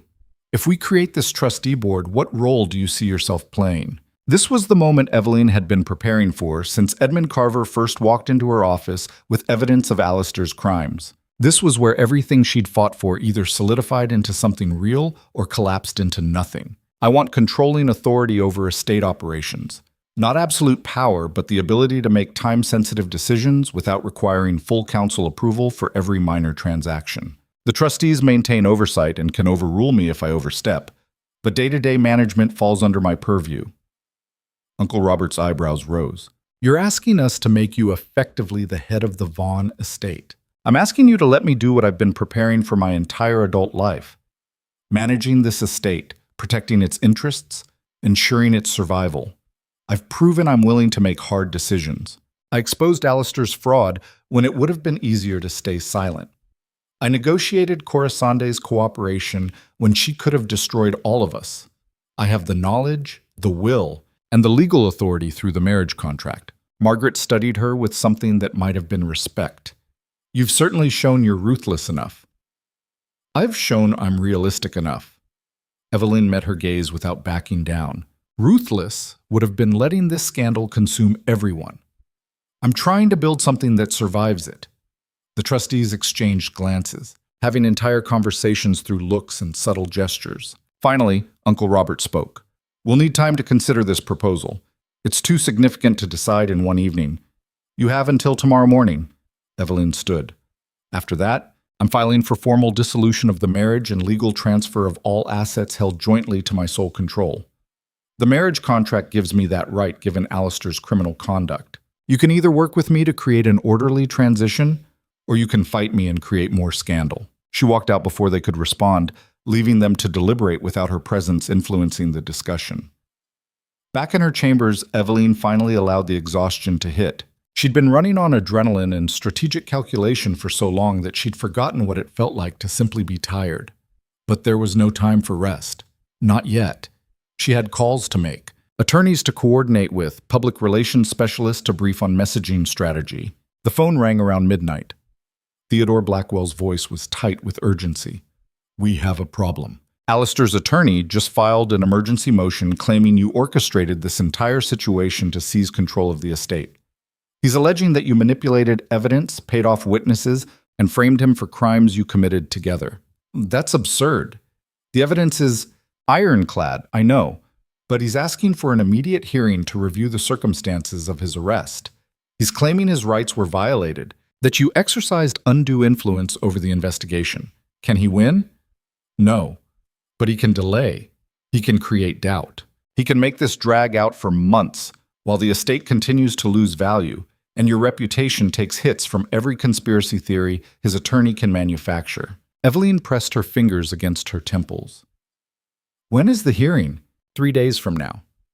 And Evelyn, there's something else. Alistair is claiming he has evidence that Corisande was coerced into providing false testimony. He's saying the payment we made to her constitutes witness tampering. We have a signed agreement stating her testimony was voluntary and truthful. He's arguing that someone in her financial position couldn't truly give voluntary testimony when offered that much money. He's framing it as extortion. This was Alistair's last play. Cornered, facing decades in prison, he was lashing out with everything he had left, trying to drag her down with him, even if it meant destroying what remained of his own credibility. What do we need to do? Blackwell's voice was grim. We need to shore up every piece of evidence we have, get additional affidavits from the investors confirming the timeline of when they discovered the fraud, secure testimony from the document experts about the forgeries, and we need to prepare you for the possibility that you'll have to testify in person at this hearing. The thought of facing Alistair in a courtroom, of sitting across from him while he tried to paint her as the villain, made her stomach churn. But she'd come too far to back down now. Whatever it takes, just tell me what you need. She spent the next 3 days in a blur of preparation. Depositions from the defrauded investors, affidavits from handwriting experts, timeline documentation proving her whereabouts when key fraudulent transactions occurred. Every piece of evidence was reviewed, cross-referenced, verified until there wasn't a single weak point Alistair's attorney could exploit. The trustees delivered their decision the morning before the hearing. They approved the restructuring with one condition. Evelyn would have operational control, but all decisions over £5 million still required majority trustee approval. It was a compromise, giving her the authority she needed while maintaining checks against any future abuse of power. She accepted immediately. The hearing took place in a gray stone courthouse that smelled of old wood and stale coffee. Evelyn arrived early, flanked by Theodore Blackwell and Patricia Roth, both of them carrying briefcases filled with documentation. The hallway outside the courtroom was packed with reporters being held back by court security. Inside, the room was smaller than she'd expected. Wood-paneled walls, high windows letting in weak winter sunlight. A judge's bench elevated above everything else. And there, at the defense table, sat Alistair. He looked worse than she'd expected. His suit was rumpled, his face unshaven, his eyes bloodshot. Prison had broken something in him, stripped away the polished Duke exterior to reveal someone desperate and cornered. When their eyes met, she saw hatred there. Pure, undiluted hatred mixed with something that might have been betrayal, as if he genuinely believed she'd wronged him, rather than simply stopped enabling his crimes. The judge entered, a severe woman in her 60s with steel-gray hair and an expression that suggested she suffered fools poorly. Everyone stood, then sat as she instructed. Alistair's attorney stood immediately. Your Honor, we're here today because my client's fundamental rights have been violated. He was arrested based on evidence that was obtained through coercion and manipulation. His wife, who stands to gain control of substantial assets through his incarceration, orchestrated a campaign to frame him for crimes she was equally involved in. The attorney was good, Evelyn had to admit. He spoke with conviction, painted a picture of a scheming woman who'd betrayed her husband out of greed and ambition. Theodore Blackwell stood when it was his turn. Your Honor, the defense's claims are not supported by any credible evidence. The fraud committed by Duke Vaughan has been documented by independent auditors, confirmed by multiple defrauded investors, and proven through forensic analysis of financial records. The Duchess's signatures were forged, a fact established by 3 separate handwriting experts. This hearing is nothing more than a desperate attempt to shift blame and create doubt where none should exist. The judge looked between them. I've reviewed the preliminary evidence submitted by both parties. Mr. Blackwell, your documentation appears comprehensive. However, I'm concerned about the payment made to Lady Ashworth. The defense argues this constitutes witness tampering. How do you respond? Lady Ashworth was facing potential criminal charges as an accessory to fraud. We offered her immunity in exchange for truthful testimony and cooperation with the investigation. This is standard prosecutorial practice and in no way constitutes tampering. The defense attorney stood again. Your Honor, Lady Ashworth received £1.5 million. That's not immunity. That's a fortune. How can her testimony be considered reliable when she had such a massive financial incentive to say whatever the Duchess wanted her to say? The judge turned to Evelyn. Duchess Carrington, I'd like to hear directly from you. Why did you pay Lady Ashworth such a substantial sum? Evelyn stood, her hands steady despite the adrenaline coursing through her system.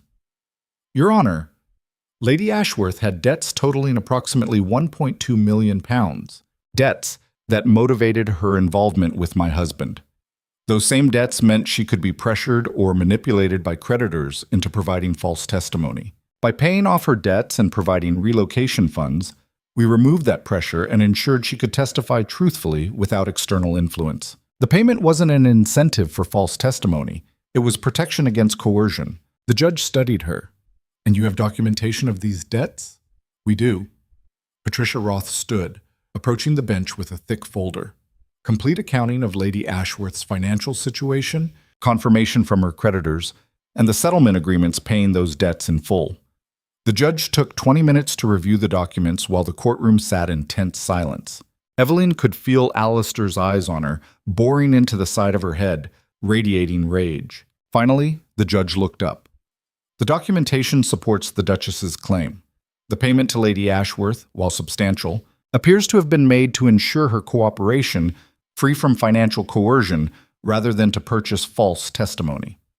The defense has not provided any evidence that her testimony is inaccurate, only that she was compensated for providing it. Alistair's attorney tried again. Your Honor, we have reason to believe that Duchess Carrington has been planning this takeover of the estate for months, that she deliberately created this crisis to remove my client from power and seize control. What evidence supports that claim? The attorney hesitated. We're still gathering documentation, but my client is prepared to testify about conversations where the Duchess expressed desire to take over estate management. Blackwell stood immediately. Your Honor, expressing interest in estate management is not evidence of criminal conspiracy. The Duchess has every right to be involved in family business decisions. The marriage contract explicitly gives her co-authority over major transactions. The judge's expression had shifted from neutral to annoyed. Mr. Reynolds, unless you have concrete evidence that Duchess Carrington committed crimes or violated laws, I'm not inclined to give credence to vague allegations about conversations. Do you have such evidence? The attorney looked at Alistair, who was staring at the table, his jaw clenched. Not at this time, Your Honor, but we request additional time to... Denied. The judge's voice was sharp. I've seen enough to conclude that the arrest of Duke Vaughan was properly conducted based on substantial evidence of criminal fraud. The defense has provided nothing that undermines that evidence or supports claims of a conspiracy. This hearing is concluded. The gavel came down with a sound like a gunshot. Alistair surged to his feet. This is a travesty. She destroyed me. She planned this whole thing. The judge fixed him with a cold stare. Mr. Vaughan, you are in contempt. One more outburst and you'll spend additional time in custody beyond what your criminal charges require. Alistair's attorney pulled him back down, whispering urgently in his ear. Evelyn stood, gathering her things with hands that had started shaking now that the adrenaline was fading. She'd won. The hearing had accomplished nothing except confirm that Alistair's legal position was hopeless. As she turned to leave, Alistair's voice cut through the courtroom noise, low and venomous. You think this is over? You think you've won? She stopped, looked back at him. It is over. And yes, I won. You've lost yourself. His eyes were wild. The woman I married would never have done this, would never have been this ruthless, this cold. The woman you married doesn't exist anymore. Evelyn's voice was quiet, but it carried. You killed her when you chose Corisande. What's left is what you created. She walked out of the courtroom into a barrage of camera flashes and shouted questions from reporters. Theodore and Patricia flanked her, creating a protective barrier as they pushed through to the waiting car. Once inside, with the doors closed and the driver pulling away from the courthouse, Evelyn finally allowed herself to feel the full weight of what had just happened. She'd faced Alistair in court and won. She'd defended herself against his accusations and emerged with her reputation intact. The criminal case against him would proceed. He would be convicted. He would spend years in prison, and she would control the estate that had been his birthright. But Alistair's words echoed in her mind. "You've lost yourself." Had she? Was the person she'd become in order to survive this nightmare someone she could live with permanently? Or was she just wearing armor that would eventually become too heavy to carry? These were not questions with easy answers. The philosophers who wrote about transformation never mentioned this part, the aftermath when you'd won the battle but weren't sure what you'd sacrifice to achieve victory. They talked about the crucible and the forging, but not about what it felt like to look in the mirror and see a stranger staring back. The car pulled up to Vaughan Manor just as the sun was setting, painting the old stone facade in shades of orange and gold.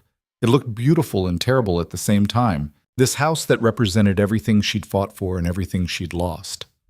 Mrs. Pemberton met her at the door. "Your Grace, there's someone waiting for you in the drawing room. She wouldn't leave until you returned." "Who?" "Lady Margaret Vaughan." Evelyn found Margaret standing by the fireplace, studying the family portraits that lined the walls. She turned when Evelyn entered, her expression unreadable. "I heard about the hearing. Congratulations." "Thank you." Evelyn poured herself a drink from the sideboard, her hands finally steady again. "Though I suspect that's not why you're here." "No." Margaret moved to the center of the room. "I'm here because the family needs to understand what happens next. You have operational control now. The trustees approved it this afternoon while you were in court, but control comes with responsibilities you may not be prepared for." Such as? Such as the fact that £18 million in fraud means £18 million in potential liability. The investors are filing civil suits. They want their money back, and they'll go after estate assets to get it. The estate isn't liable for Alistair's personal fraud. You better hope you can prove that in court. Margaret's tone was sharp. Because if a judge decides that he used estate resources or authority to commit these crimes, everything becomes fair game. Vaughan Manor, the agricultural lands, the investment portfolios, all of it could be seized to satisfy judgments. The possibility had occurred to Evelyn, but hearing it stated so bluntly made her stomach drop. "We have documentation separating his shell companies from estate business. Documentation he created, which means it's suspect." Margaret sat down, suddenly looking tired. "I'm not trying to frighten you. I'm trying to make sure you understand the scope of what you've taken on. This isn't just about managing properties and investments anymore. It's about fighting to preserve anything at all. Then we fight. With what resources? Our credit lines are frozen. Our business partners are backing away. The estate generates income, but not enough to cover both operational costs and massive legal judgments." This was the reality Evelyn had been avoiding thinking about. She'd been so focused on stopping Alistair, on protecting herself from his crimes, that she hadn't fully calculated the long-term financial devastation his fraud would cause. "What do you recommend?" Margaret pulled out a folder. "I've been working on contingency plans. We could sell off the London properties. That would generate approximately £8 million in liquid capital. We could restructure the agricultural holdings, consolidating operations to reduce costs. And we could negotiate settlements with the investors, offering partial repayment over time rather than fighting costly court battles. Selling properties means reducing the estate's asset base permanently. Keeping properties means potentially losing everything when judgments come down." Margaret's voice was pragmatic. "You have to choose what's worth saving. The name, the title, the physical estate. You can't preserve all of it. No one could. Not after this level of fraud." Evelyn walked to the window, looked out at the manicured grounds stretching into darkness. Generations of Vaughans had walked these paths, had lived in this house, had built the empire that was now crumbling because one duke had been weak and one woman had been willing to destroy everything to survive. What would you do? If you were in my position, Margaret was quiet for a long moment. I'd decide what matters most and cut everything else loose. If it's the title and the name, then preserve those and let the physical assets go. If it's the estate itself, the land and the legacy, then protect that and let the social standing collapse. You can't have both. Not anymore. This was the choice Evelyn had been avoiding. The final calculation. What was the Vaughn legacy actually worth preserving? And at what cost? Before she could answer, Mrs. Pemberton appeared in the doorway, her face pale. Your Grace, I apologize for the interruption, but there's an urgent call from the prison. It's about the Duke. Evelyn's heart seized. What about him? Mrs. Pemberton's voice shook. There's been an incident. You need to speak with them immediately. Evelyn took the call in her office, Margaret following close behind. The prison administrator's voice was formal, carefully controlled. Duchess Carrington, I'm calling to inform you that your husband attempted suicide approximately 2 hours ago. He was found in his cell with severe injuries. Attempted? He's alive? Yes. He's currently in the prison medical facility in critical condition. The doctors are working to stabilize him, but his prognosis is uncertain. Evelyn sat down, the room tilting. How did this happen? He fashioned a weapon from materials in his cell. The guards found him before he bled out, but it was close. I'm very sorry. Can I see him? That's not advisable at this time. He's sedated and under constant medical supervision. If his condition stabilizes, we can arrange a visit, but that may take several days. Keep me informed. She hung up, staring at nothing. Margaret stood by the door. This changes everything. Does it? Evelyn's voice was hollow. He tried to kill himself rather than face the consequences of what he'd done. That doesn't change the fraud. Doesn't change the damage. It changes public perception. Margaret sat across from her. Right now, you're the wronged wife who exposed her husband's crimes. If he dies, you become the woman who drove her husband to suicide. The narrative shifts completely. So I'm supposed to care that he's suffering after everything he's done. You're supposed to care about how this affects your ability to preserve what's left of the estate. Margaret's pragmatism was almost cruel. If Alistair dies, especially if it looks like suicide, the civil suits become easier to prosecute. Juries are sympathetic to the idea that criminals who kill themselves must have been guilty of even worse crimes. Investors will push harder, ask for more, refuse settlements. Evelyn put her head in her hands. This was supposed to be over. The hearing was supposed to be the end. It's never over. Not with something like this. Margaret's voice softened slightly. You started a war. Wars don't end cleanly. The reality of that statement settled over Evelyn like a shroud. She'd wanted justice. She'd wanted to protect herself. She'd wanted Alistair to face consequences for his betrayal. But she hadn't fully considered what those consequences would look like, what they would cost, how they would reverberate through everything and everyone connected to the Vaughn name. Human beings are most dangerous when they have nothing left to lose. That's not just philosophical observation. It's practical truth. A person who's lost everything becomes unpredictable, capable of choices that defy rational calculation. Alistair had reached that point, and in his desperation, he'd made one final play that might accomplish what all his legal maneuvering couldn't, destroying Evelyn's ability to rebuild what he'd torn down. I need to see him, Margaret frowned. That's a mistake. Whatever you say, whatever he says, it'll end up in court filings and newspaper reports. You can't control that environment. I don't care. Evelyn stood. He's still my husband.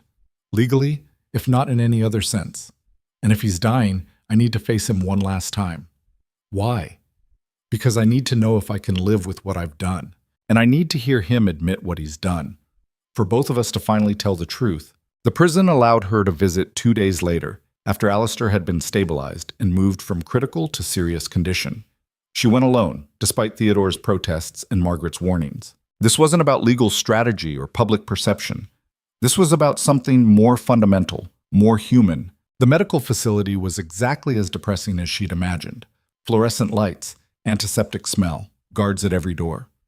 Alistair was in a private room, handcuffed to the bed despite his weakened state, an IV drip feeding fluids into his arm. He looked small. That was the first thing that struck her.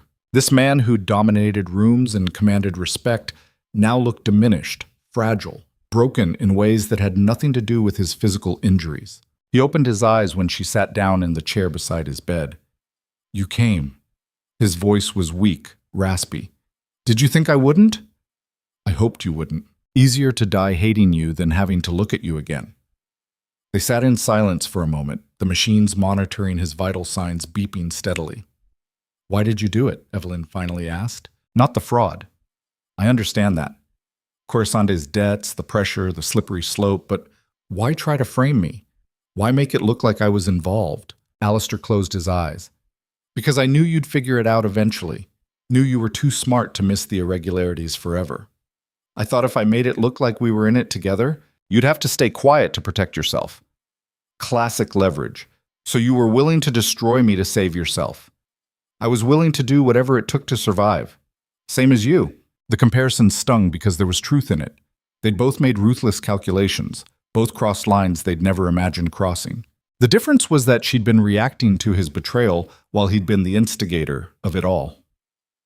Do you regret any of it? The affair, the fraud, the lies? He opened his eyes, met her gaze directly. I regret that it didn't work. I regret getting caught.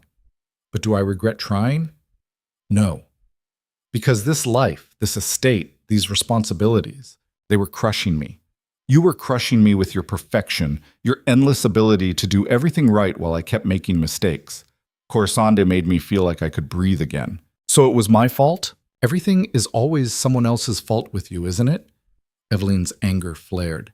You commit fraud, and it's because I was too perfect. You betray me, and it's because I made you feel inadequate. You destroy our marriage, and somehow I'm the one who crushed you. You're right. His admission surprised her. It's not your fault. It's mine, all of it, every decision, every lie, every crime. I did this, and now I'm paying for it. By trying to kill yourself? By living with what I've become. He laughed bitterly. Death would have been easier, but apparently I'm not even competent enough to accomplish that successfully. Eveline looked at this man she'd spent 8 years of her life with, this stranger wearing a familiar face, and felt something shift inside her. Not forgiveness. She could never forgive what he'd done, but something like release. The need to keep fighting him, keep hating him, keep letting him occupy space in her mind. It was fading. What happens now? Alistair's voice was quieter. Now you face trial. You likely get convicted. You spend years in prison. And I rebuild what's left of the estate you destroyed. Without me. Without you. He nodded slowly. You'll be better at it than I ever was. Running the estate, I mean. You actually care about it. I just saw it as an obligation.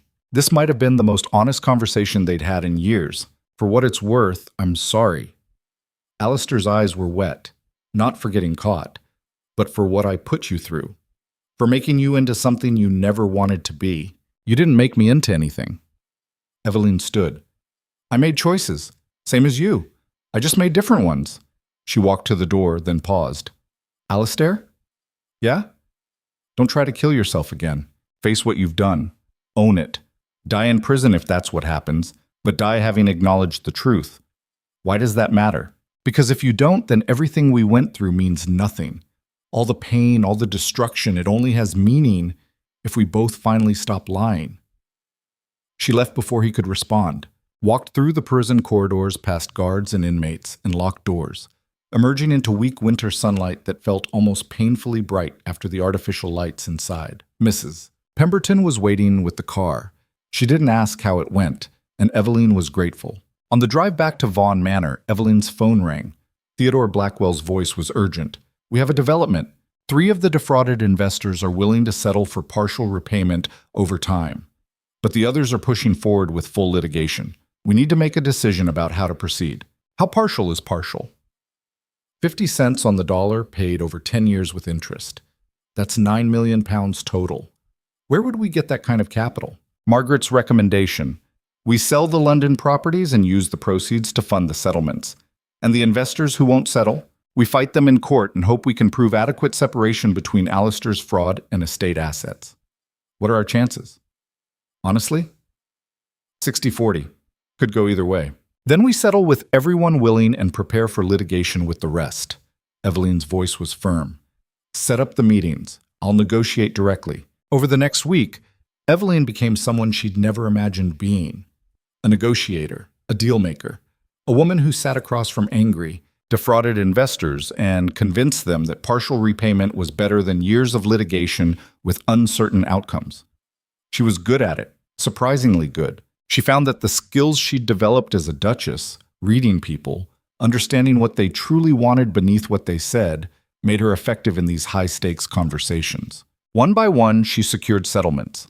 Investors who'd wanted to destroy the estate were convinced to accept structured repayment plans. Investors who'd demanded immediate full restitution agreed to delayed partial payments. By the end of the week, she'd reduced potential liability from £18 million to £11 million, and structured repayment in ways the estate could actually sustain. But it required sacrifices. The London properties went on the market. 3 generations of Vaughan presence in the city, gone in a series of sales that happened with brutal efficiency. The agricultural holdings were restructured, leases renegotiated, operations consolidated in ways that would have been unthinkable 6 months ago. The estate survived, but it was smaller, leaner, fundamentally changed. Margaret met with her on a Friday evening in the library, both of them exhausted, surrounded by legal documents and financial projections. "You did it." Margaret's voice held genuine respect. "Against odds I wouldn't have bet on, you actually stabilized this situation." "For now." Evelyn rubbed her eyes. "We still have litigation with 5 investors. Still have Alistair's criminal trial hanging over us. Still have a scandal that won't die for years. But the estate will survive. That's more than I thought possible 3 weeks ago." "At what cost?" Margaret considered the question seriously. "Less than I feared. More than anyone wanted." "Isn't that the definition of compromise? Is that what this is? Compromise. This is survival." Margaret stood. "The rest, what it means, what it costs long term, that's something you'll figure out over time." After Margaret left, Evelyn sat alone in the library, looking at the family portraits, the accumulated history of a name that she'd fought so hard to preserve. She'd won. The estate was stabilized. Alistair was facing justice. The investors were being made whole, at least partially. So why did it feel like she'd lost something essential in the process? The phone rang. Mrs. Pemberton's voice was strained. "Your Grace, there's been another development." The prison called. "The Duke's condition has deteriorated. They're moving him to the hospital. They say if you want to see him, it should be soon." Evelyn closed her eyes. "Is he dying?" They wouldn't say explicitly, but the implication was clear. "Tell them I'm on my way." But as she hung up, heading for the door, another call came through. Theodore Blackwell, his voice crackling with urgency. "Stop whatever you're doing. We just received notice.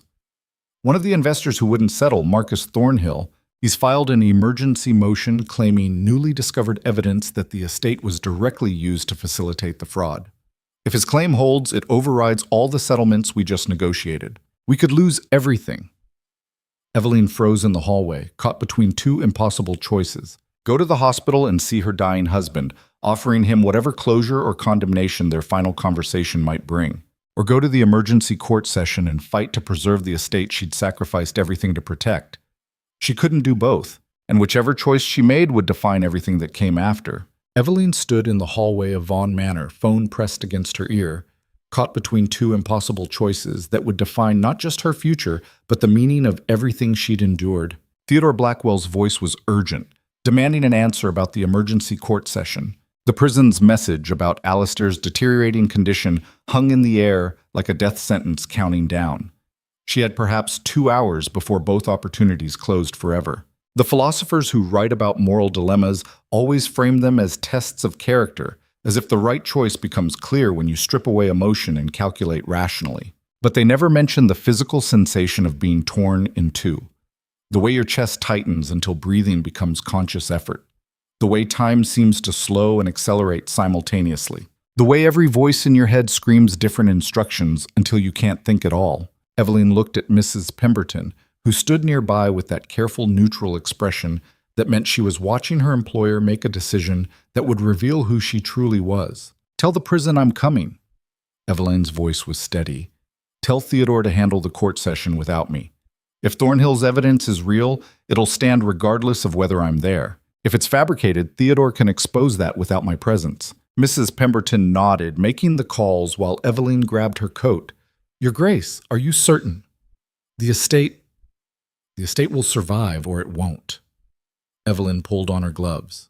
"But if Alistair dies alone, thinking I chose property over humanity, then I become exactly what he accused me of being. I won't give him that final victory."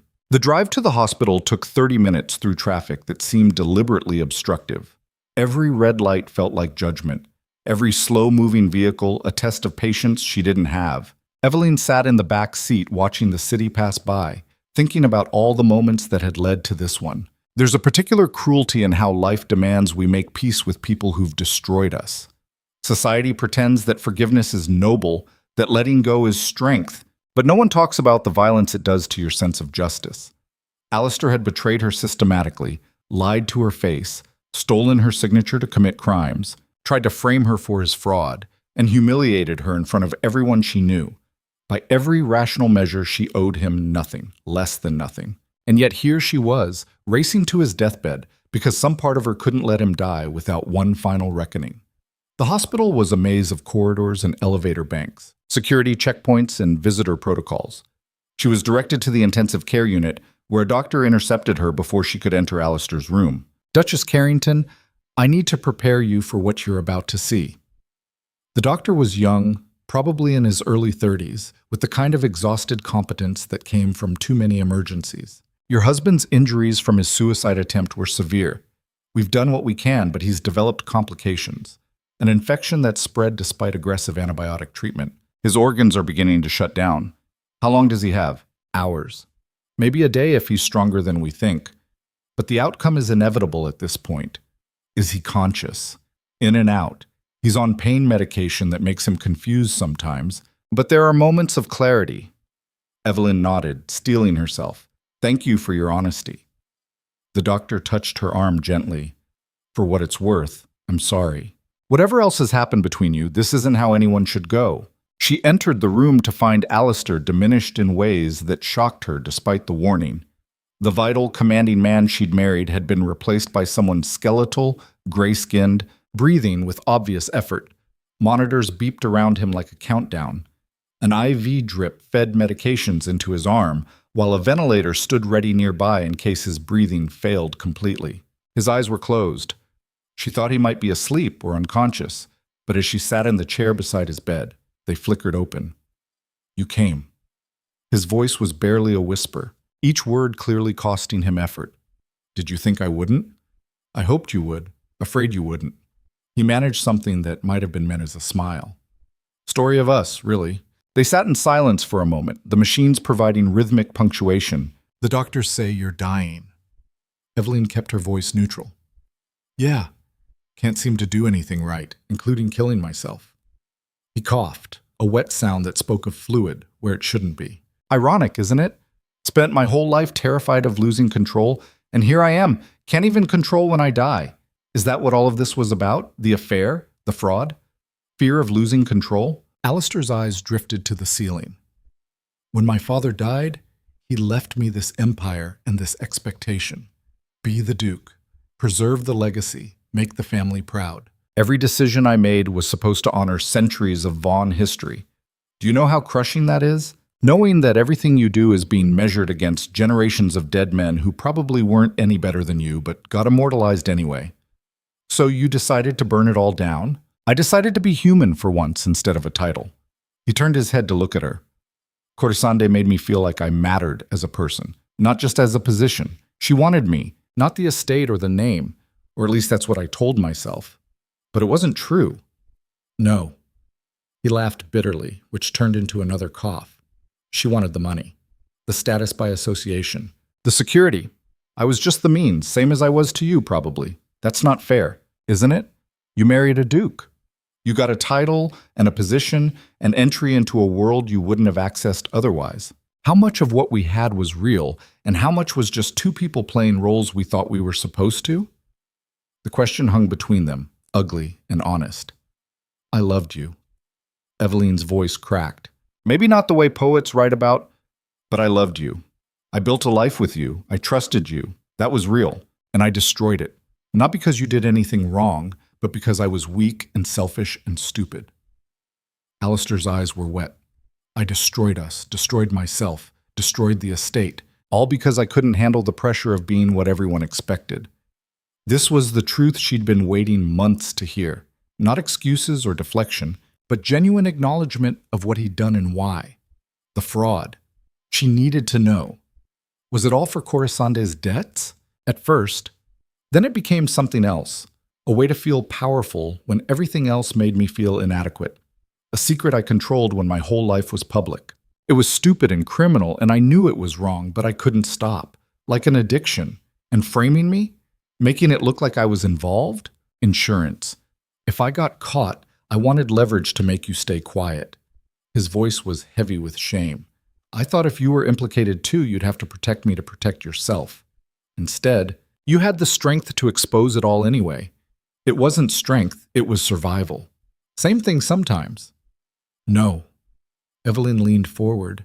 Strength is a choice. Survival is instinct. I didn't choose to be strong. I just refused to drown with you. Alistair nodded slowly.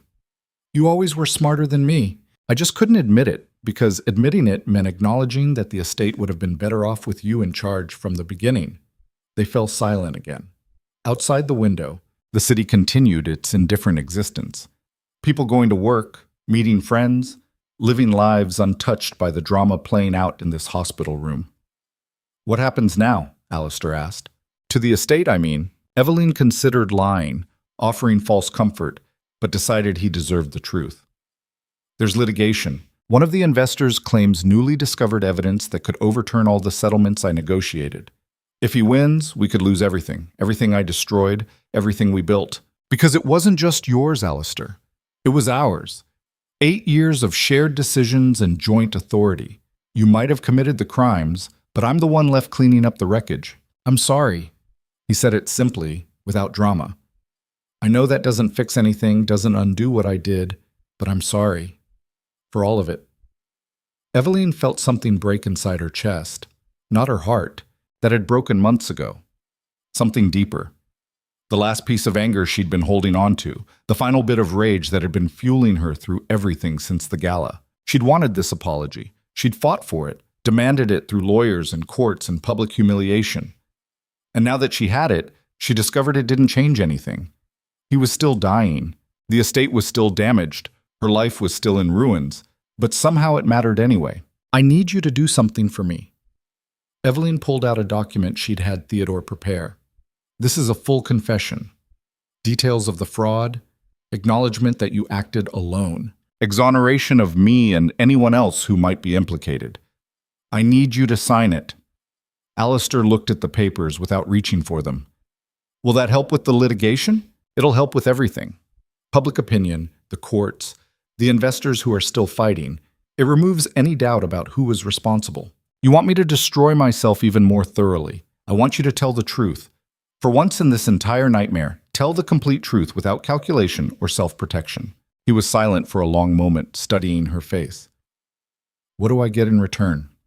What do you want? Tell me you forgive me. The request was so unexpected that Evelyn actually laughed. You want absolution? After everything? I want to die knowing that the person I hurt most doesn't spend the rest of her life hating me. This was manipulation, one final attempt to control the narrative, to make his death meaningful by extracting something from her. She could see it clearly, and yet there was also genuine need in his eyes, genuine fear of dying unforgiven. The great tragedy of human nature is that we never stop wanting connection, even when we've destroyed the bonds that matter most. Alistair had spent months systematically demolishing their marriage, their partnership, their shared life. He'd lied and cheated and stolen and tried to destroy her. And now, facing death, he wanted her to somehow absolve him of all of it. It was pathetic and human and heartbreaking. I can't forgive you. Evelyn's voice was gentle but firm. Not because I don't want to, but because what you did is too big to just wash away with words. You destroyed years of my life. You made me question my judgment, my worth, my sanity. You tried to send me to prison for your crimes. So that's it? I die unforgiven? No. She took his hand, the first time they'd touched with tenderness in months. You die knowing that I understand you were human and flawed and overwhelmed, that I don't hate you even though I have every right to, that I hope whatever comes after this, if anything does, brings you peace you couldn't find here. That's not the same as forgiveness. No, but it's what I can offer honestly. Alistair's eyes spilled over, tears running down his gaunt face. It's more than I deserve. Probably. She squeezed his hand. Now sign the confession. He laughed through his tears, a sound of genuine amusement despite everything. Still negotiating even at my deathbed. You really will make a better duke than I ever was. Duchess. The title doesn't change. Semantics. He gestured weakly for a pen. Evelyn helped him sit up enough to sign, his hand shaking so badly she had to support his wrist. The signature was barely legible, but it was witnessed by the doctor and nurse who'd been called in. Legal. Binding. Final. As soon as it was done, Alistair collapsed back against the pillows, exhausted by the effort. There's something else. His breathing was more labored now. In my effects from the prison, there's a letter. I wrote it before I tried to kill myself. For you. Make sure you get it. What does it say? Things I couldn't say in person. Explanations that don't excuse anything but might help you understand. Alistair, I've spent months trying to understand. I'm not sure another letter will. It's not about the fraud or Corisanda. His eyes were intense despite his weakness. It's about us. Who we were before everything went wrong. I need you to remember that we were real once, even if it ended badly. I'll read it. He nodded, satisfied, and closed his eyes. She thought he might have fallen asleep, but after a moment he spoke again. The estate.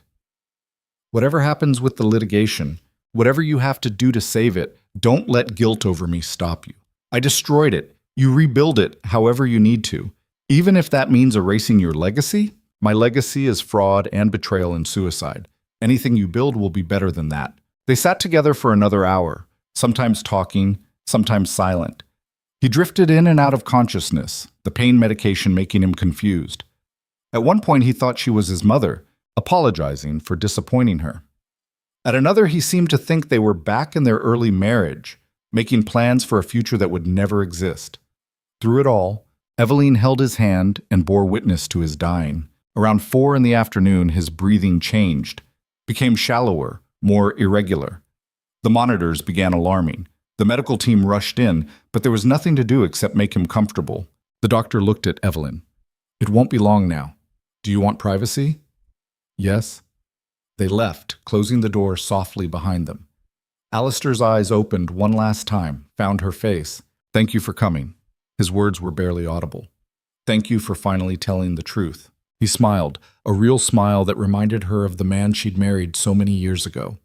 Then his eyes closed and his breathing stuttered once, twice, and stopped. The monitors flatlined with a sound that seemed too loud for the moment. Evelyn sat holding the hand of her dead husband, feeling nothing and everything simultaneously. Relief that it was over. Grief for what they'd lost. Anger at the waste of it all. And underneath everything, a strange sense of completion. This chapter of her life was finished. The medical team came back, performed the formal checks, recorded the time of death. Evelyn signed paperwork with numb fingers, answered questions in a voice that seemed to belong to someone else. Then she walked out of the hospital into late afternoon sunlight that felt harsh after the artificial lighting inside. Mrs. Pemberton was waiting with the car. She took one look at Evelyn's face and said nothing, just opened the door and handed her a phone. It's Mr. Blackwell. He says it's urgent. Evelyn took the phone. Theodore? I'm so sorry about Alistair. His voice was carefully neutral. But I need to tell you about the court session. Did Thornhill's evidence hold? No. It was fabricated. Poorly, actually. The judge threw out his entire claim and sanctioned his attorney for wasting the court's time. The settlements stand. The estate is protected. Evelyn closed her eyes, let her head fall back against the seat. So we won. You won. Theodore's voice held genuine admiration. Against odds that would have broken most people, you won. At what cost? That's a question only you can answer. She hung up and sat in silence as Mrs. Pemberton drove through the city. They were halfway back to Vaughan Manor when Evelyn noticed they were taking a different route. Where are we going? Mrs. Pemberton glanced in the rearview mirror. I thought you might want to see the city for a bit before going back to the estate. Give yourself time to process. It was a kindness Evelyn hadn't known she needed. They drove through neighborhoods she'd lived near but never really seen, past parks where children played, past cafes where people sat talking over coffee, past normal lives being lived by people who'd never know or care about the drama of Duke and Duchess. Somewhere during that drive, watching the ordinary world continue its indifferent existence, Evelyn felt something shift inside her. The armor she'd been wearing for months, the hard shell of strategic calculation and ruthless decision-making, started to crack. She'd won. The estate was saved. Alistair was dead. Corisande was gone. The investors were settling. All the enemies defeated, all the threats neutralized. So why did victory feel so empty? Because winning and healing are not the same thing. Because destroying the people who hurt you doesn't undo the hurt. Because justice and peace are different currencies entirely. These were lessons she'd known intellectually, but was only now beginning to understand viscerally. She'd fought her war and won her battles, but the person who'd started this journey was gone, replaced by someone harder and colder and infinitely more capable, but also somehow less alive. By the time they reached Vaughan Manor, the sun was setting, painting the old stone facade in shades of gold and crimson that looked almost like fire. The staff had heard about Alistair's death. They stood in the entrance hall, silent and respectful, as Eveline walked through. She acknowledged them with a nod, made her way to her office, and closed the door. On her desk sat a packet from the prison, Alistair's effects. She opened it with hands that had started shaking now that adrenaline was fading. Inside were his wallet, his watch, his wedding ring that he'd apparently kept even after everything, and a letter, sealed, with her name written in his handwriting. She stared at it for a long time before opening it. The letter was 5 pages, written in what must have been his last hours before the suicide attempt. His handwriting deteriorated as it went on, getting shakier, less controlled. It started with apologies she'd already heard, admissions of guilt she already knew, but then it shifted into something else. Memories of their early marriage, specific moments he claimed to treasure. The morning after their wedding, when they'd woken up in Vaughan Manor for the first time as Duke and Duchess. The trip they'd taken to Scotland, where it had rained every day and they'd spent a week reading by the fire. The night they'd danced at a charity ball, and he'd told her she was the most beautiful woman in the room. He wrote about falling in love with her, about how her intelligence had intimidated him, about how her grace had made him want to be better than he was. He wrote about the exact moment he'd started to lose himself, a business setback that had made him feel inadequate, and how instead of talking to her about it, he'd started building walls. He wrote about meeting Corisande and mistaking novelty for connection, about how the affair had been an escape from his own sense of failure rather than actual love. And then, in the final pages, he wrote something that made Eveline's chest tighten. I don't expect you to forgive me or remember me kindly. I just need you to know that the best version of myself existed when we were happy together. Everything after was me running from that person because I didn't think I could live up to what he promised to be. I destroyed us because I was afraid of failing you. And in being afraid of failure, I guaranteed it. That's the cruelest irony of all. Whatever you build after I'm gone, whatever you make of the Vaughan legacy, I hope it's extraordinary. You have the strength I never had, the integrity I compromised, the vision I lacked. The estate will be better in your hands than it ever was in mine. I loved you. I love you still. I'm just incapable of loving you in a way that doesn't destroy both of us. I'm sorry. The letter ended there, unsigned beyond his name at the top. Eveline read it 3 times, feeling tears she hadn't let herself cry before now streaming down her face. Not for the man Alistair had become, but for the man he'd almost been, for the marriage they'd almost had, for the life that could have existed if he'd been braver and she'd been more insistent, and they'd both been more honest. But regret was worthless. The past was fixed. The only thing left was the future. She wiped her eyes, put the letter in her desk drawer, and stood. There was work to do. Always work to do. The next weeks were a blur of activity. Alistair's funeral was a quiet affair, attended by family and a few close friends who didn't hold his crimes against his memory. Eveline stood at the graveside in black, accepting condolences she didn't want, grateful when it was finally over. The criminal case against him was officially closed with his death. The civil settlements were finalized. The estate restructuring was completed. One by one, the crises that had consumed her life were resolved. Margaret came to see her on a cold December morning, bringing financial projections for the coming year. The estate is stable. Not thriving, but stable. Margaret laid out spreadsheets and charts. The agricultural properties are performing well. The investments are recovering. We've cut costs without sacrificing essential operations. You've done what needed to be done. At what cost to the legacy? Margaret smiled slightly. The Vaughan legacy was already compromised by Alistair's crimes. You've given it a chance to mean something different, something better, maybe, or something smaller and less significant. Significance is overrated. Margaret closed her folders. Survival is what matters. You survived. The estate survived. That's victory enough. After she left, Evelyn walked through Vaughan Manor, really looking at it for the first time in months. The grand rooms felt emptier now, echoing with absence. The family portraits seemed to judge less and observe more. The accumulated history felt like possibility rather than burden. She ended up in the library where so many council meetings had taken place, where so many decisions had been made. She pulled out a piece of paper and began writing. Not a letter, not a memo, just thoughts. I am Duchess Evelyn Carrington, and I have survived the destruction of my marriage, my reputation, and my certainty about who I am. I have made choices I'm proud of and choices that haunt me.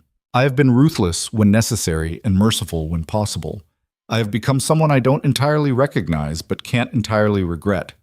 The estate is diminished but intact. The Vaughan name is damaged but not destroyed. The legacy continues, though its meaning has changed. I am alone in this vast house, surrounded by generations of history and expectation. And for the first time in 8 years, I am free to decide what comes next without considering anyone else's needs or wants or demands. That freedom is terrifying and exhilarating in equal measure. She stopped writing, looked out the window at the ground stretching toward the horizon. There's a particular strength that comes from surviving what should have destroyed you.